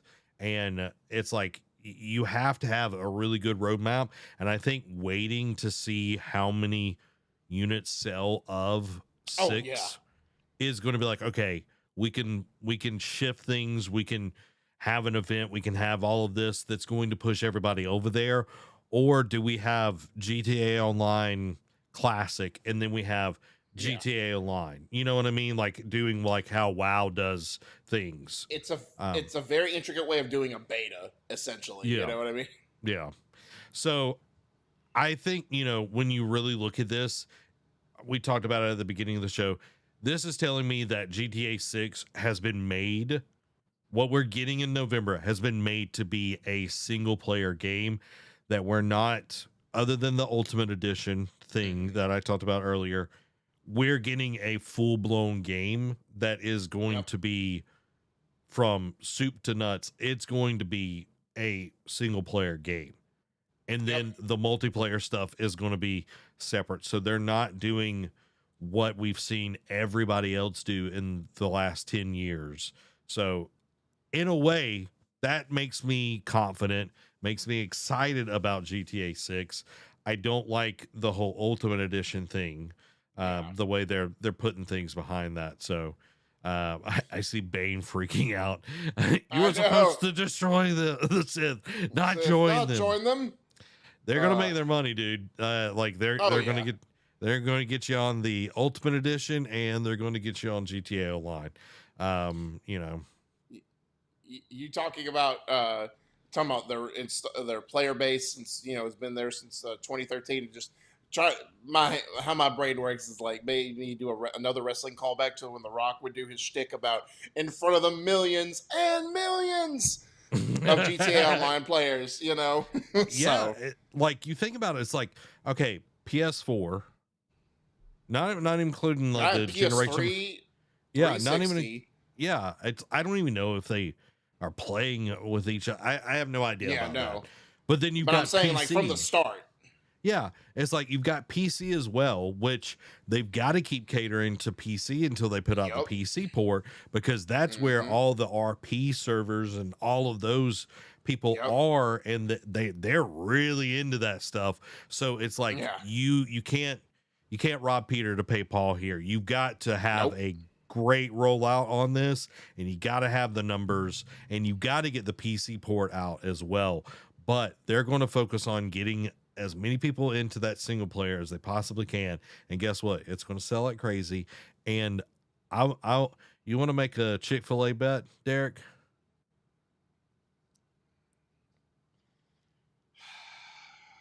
No. Dang it. You almost had I almost had you. The bet was going to be, I'll let you pick on which version do you think is going to sell the most.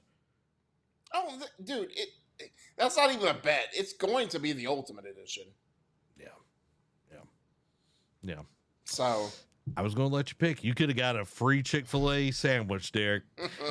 But you know what is also awesome? The Patreon quick hits. Thanks everybody for being here and supporting us. We've had 3 long shows back to back to back because wasn't the plan, y'all. We're gonna get through this one pretty quick, and then we just started yapping. But I have enjoyed every single minute of it. And if you've enjoyed every single minute of the show and everything else that we've been putting together here at the Nerd Cave, you can go over to patreon.com/Nerd Cave to get your very own Nerd Cave membership. You help a 1.5 person business keep the lights and mics on. So become part of the ship, part of the crew at patreon.com/Nerd Cave, and time for the Patreon quick hits. So starting off, Assassin's Creed Black Flag Resynced has gone gold. Evidence mounts that Gang of Dragon has been quietly canceled at Nagoshi Studio. Street Fighter 6 dev has confirmed an August 3rd release for Yasmin. The Police's Stuart Copeland is not composing the new Spyro the Dragon game. Pokemon Pokopia mythical Pokemon Jirachi event has been announced, as fans believe shiny costume creatures may follow. Vampire Survivor Studio suggests it may scrap Fortnite crossover after Epic Games confirms generative AI usage. Final Fantasy Tactics The Evilise Chronicles gets surprise New Game Plus update. Shinobi Art of Vengeance jumps to Switch 2 on, guess what, September 24th, as if September is not crowded enough. But wait, guys, there'll be more soon in the quick hits. Epic Games Store roadmap promises 5 times faster boot times, user reviews, and more new features in the next 12 months. Halo Studios clarifies that Halo Campaign Evolved split-screen co-op on PS5 will not require a PlayStation Plus membership. Ubisoft co-founder Claude Guillemot has died in the France plane crash, and our thoughts and prayers go out to him and his family. Following that, Doom composer Bobby Prince has also passed away. That I didn't look at specifics for that. I think it was natural causes, but again, thoughts and prayers to him and his loved ones.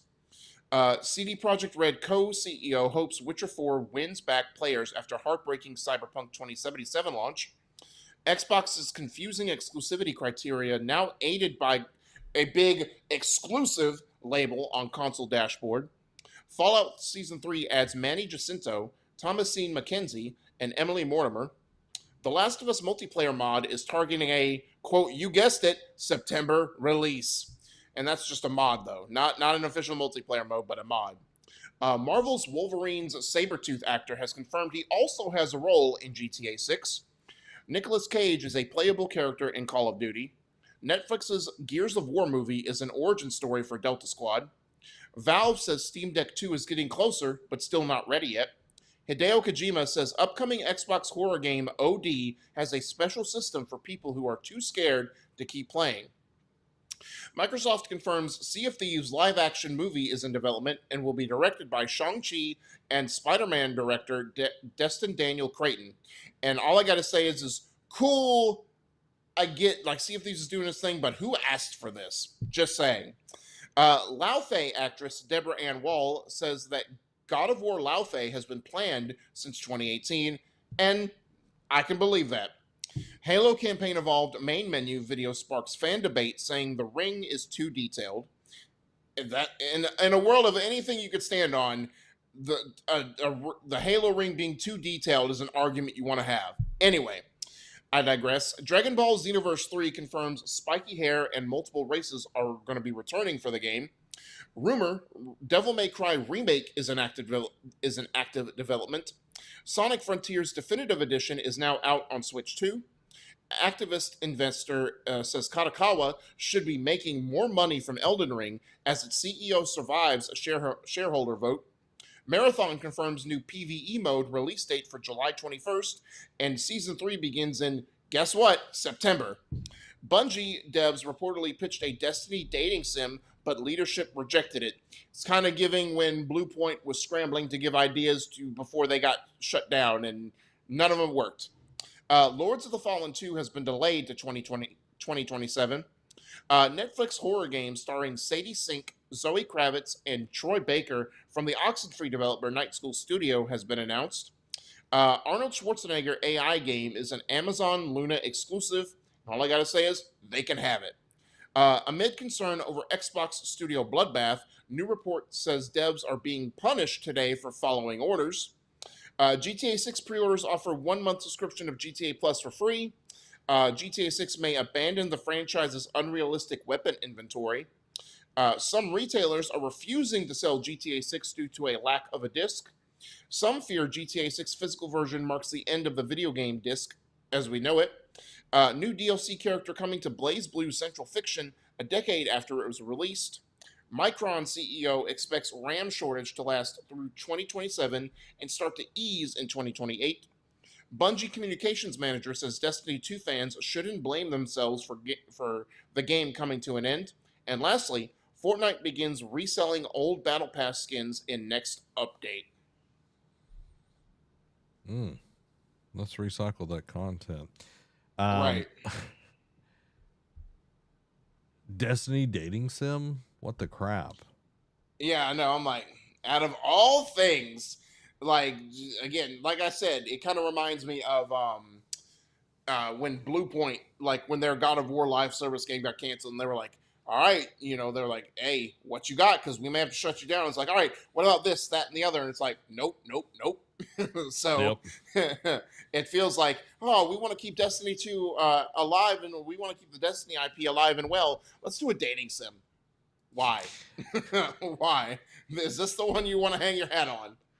Yeah, like for me, it feels like they already took it out back and shot it in the head, and then like they've come out. It's like, oh, can we do this? It's like they're like trying to like stand in front of it and like hide the body. It's like, nope, can't do that. Can't do that. Well, there you have it, everybody. That is this episode of the Nerd Cave News. Next week, Eat Sleep Anime is going to take the spot of Nerd Cave News. So we're going to be talking about anime the whole evening. It's going to be a great time. You don't want to miss it. 7 p.m. Central Time. So y'all catch up on all your anime. We want to hear your thoughts on the things that you've been watching. It's probably going to be another long show because our anime shows tend to go long. But I digress. Yeah, Derek's just going chat away. And then Tuesday, I'm going to be checking out some demos from the Steam Next Fest that just wrapped up. So testing out some stuff. And if anybody wants to play V Rising, and you can get it on PlayStation as well. You can get it on PlayStation as well. I've already got a cool castle set up and everything, but I'll get it on Steam, and we can play together there too. We can play online on the stream. I'm trying to get people to play with me, Derek. That's what I'm shilling right now. That game is just so good. Derek won't play with me. Derek won't play with me. Derek won't play, period. Derek doesn't play video games. He's a poser, y'all. But there you have it, everybody. That is our show tonight. Thank y'all so much for being here, chatting all the way through. We love y'all so much. This has been Zach and Derek. Y'all have a blessed week. Bye-bye.